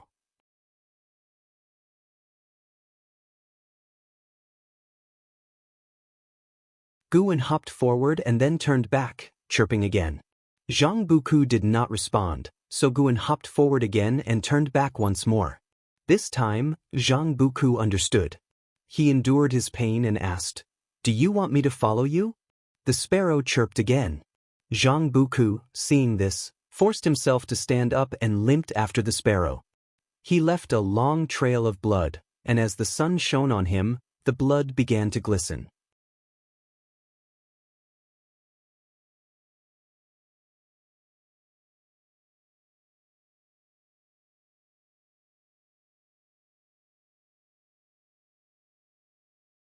Now I not only slay demons but also people. Although many tell me that in extraordinary times, these people are needed to resist demons, I don't listen. Liya said coldly. He then looked at Guan and asked, Junior brother, do you think I'm wrong? Guan replied, How could you be wrong? If these people were willing to resist demons, they wouldn't commit evil acts. By doing evil, they are a burden to the entire human race. I support you. Liya's face immediately broke into a smile, knowing his junior brother understood him. He continued to speak about his journey, and Guan listened attentively. Over the decades, Guan had made many friends, disciples, and even had romantic interests, but Leah still held a high position in his heart. They had both entered the supreme sect together, and before reaching the Foundation establishment realm, Leah had taken care of him. This kindness he would naturally remember. Once Leah finished writing, he had also concluded his story. Leah put down his brush and looked at Guan, smiling. "Junior brother, I have come specifically to visit you. Tomorrow I must descend the mountain again. The world is in chaos. Senior brother can go and do what you must. I don't have your strength and can only plant herbs in Medicine Valley. I will pray for you, wishing you safety," Guan said with a smile as well. Leah laughed. "With you praying for me, I will certainly be safe." He then asked, "By the way, do you still have contact with my emperor father?" This matter had been hidden for decades, and Guan felt it was time to speak out, so he told him about Tianya Valley. "I used to disdain him, but now his deeds have made me look at him with new eyes. Follow him well. If he dares to scheme against you, I will not spare him," Leah said with emotion. After the demon calamity, the three dynasties had ceased fighting, united against the demons. Li Xiandao even personally led troops to expedition against the Demon King, his fame growing larger, acknowledged more highly in the immortal cultivation world than even the emperors of Tianwei and Great Jiang. Oh yes, a wise man at Three Pure Ones Mountain divined that our Li family has a person destined for great things.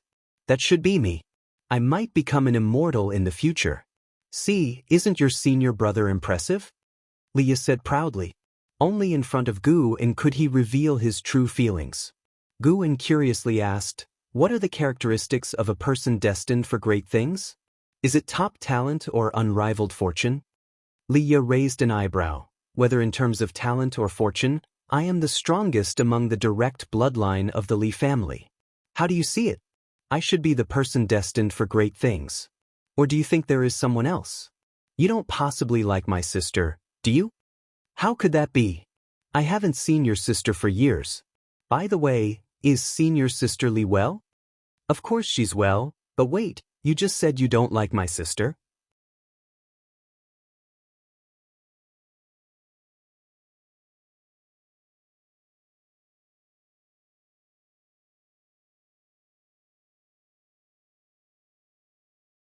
However, these ideas are meaningless. We cannot change the world's trend, so it's useless to think too much.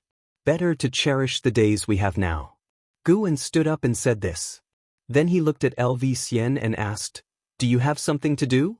LV Xian pretended to cough and said, "I've been having some difficulties with the mystic tortoise surging wave palm lately and would like your guidance. My hand techniques were all taught by you. How can I guide you?" Guan replied, a glint of coldness flashing in his eyes as he looked at LV Xian. LV Xian quickly said, "It's precisely because I taught you that I want to hear your thoughts. One doesn't need to be superior to guide another. Different people have different insights, and you might offer unexpected ideas." This explanation was reasonable and considerate. Guan said, "Then wait a moment, let me finish my work first." "All right." LV Xian stepped aside immediately. After a while, Guan handed the medicinal herbs to the three monkey demons and then took LV Xian to the attic.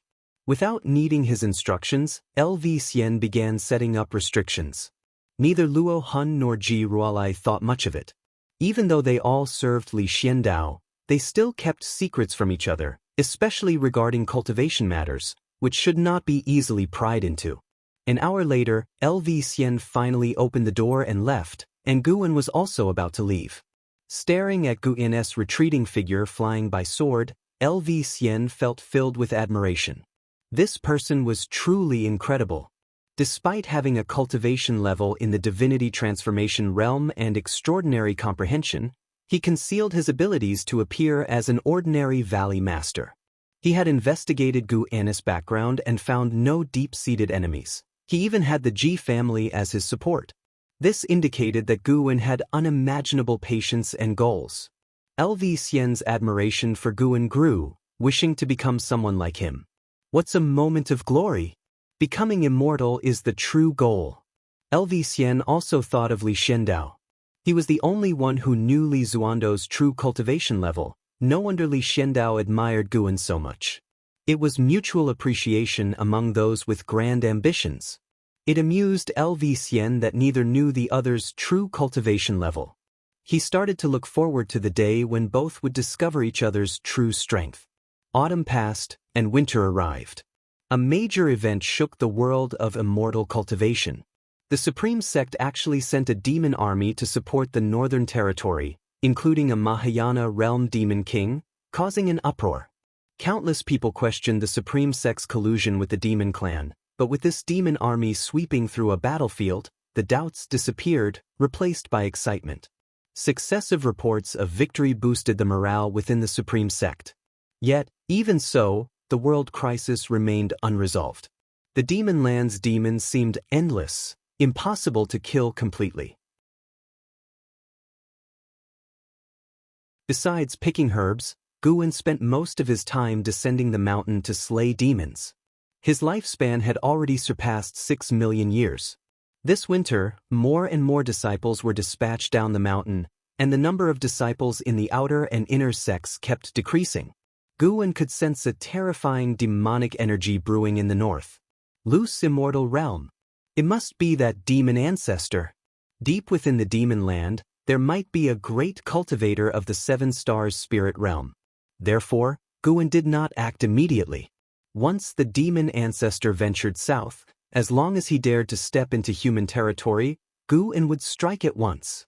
The 7 stars spirit realm, claiming to be a holy land, would not directly attack the human race. One night, Guwen habitually used his divine sense to scan the world and was attracted to a certain forest. In that forest, Su Han was hiding in the grass. He had an artifact that could conceal his aura. The 9 Nether 13 Evil were patrolling within 100 miles but could not find him. Su Han's aura was unstable, indicating severe injuries. Had he fallen out with the ghost mother of Ephemera? Guwen had no intention of intervening. He quietly observed. After 7 days, Su Han finally left the forest. During his travels in the mortal world, Guwen would occasionally keep an eye on him. Su Han was secretly investigating Zhenqin. What was he planning?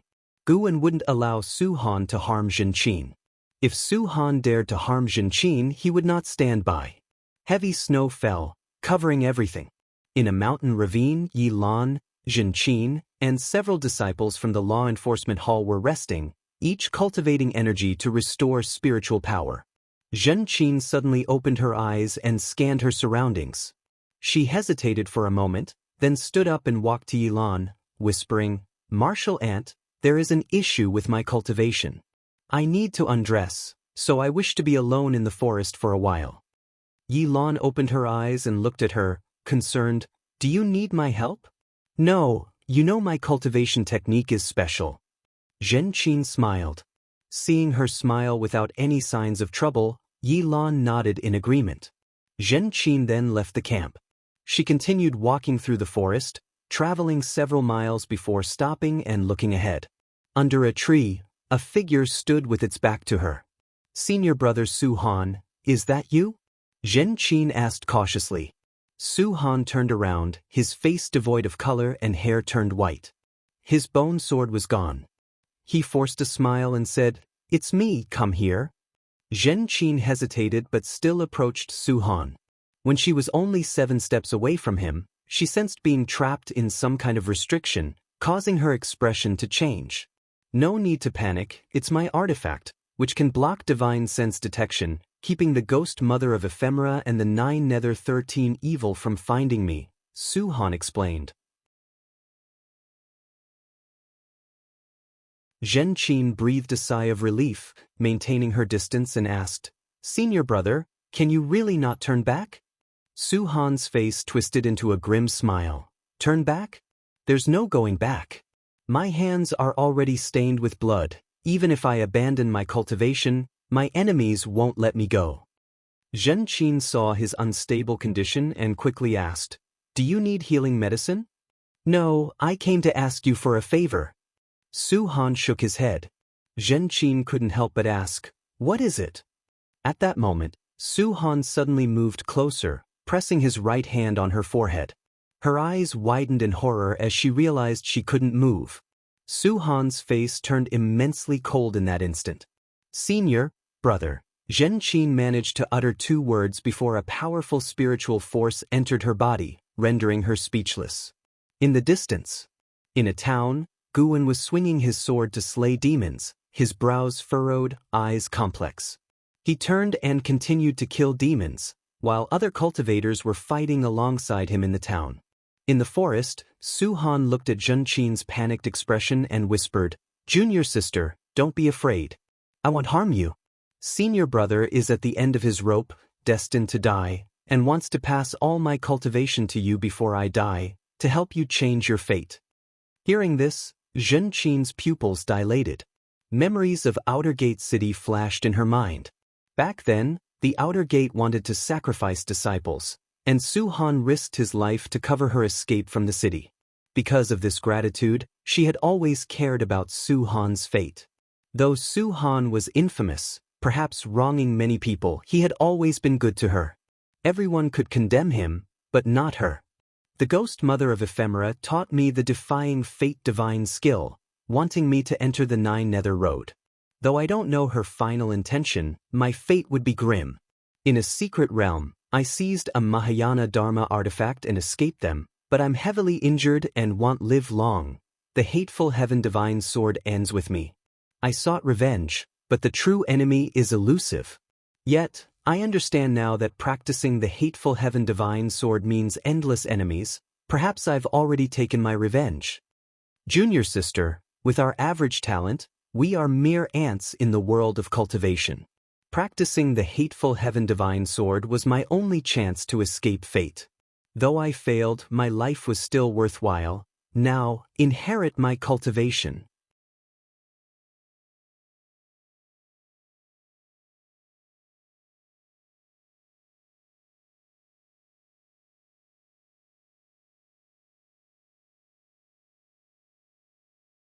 If you truly believe your senior brother was without fault, then you will walk the same path. This is not what he wished to see. Gu N's tone became ethereal. The dead cannot be brought back to life. I am just a mountain god. I don't have such power. But I can take away your senior brother's body and leave you with a sliver of hope. How about it?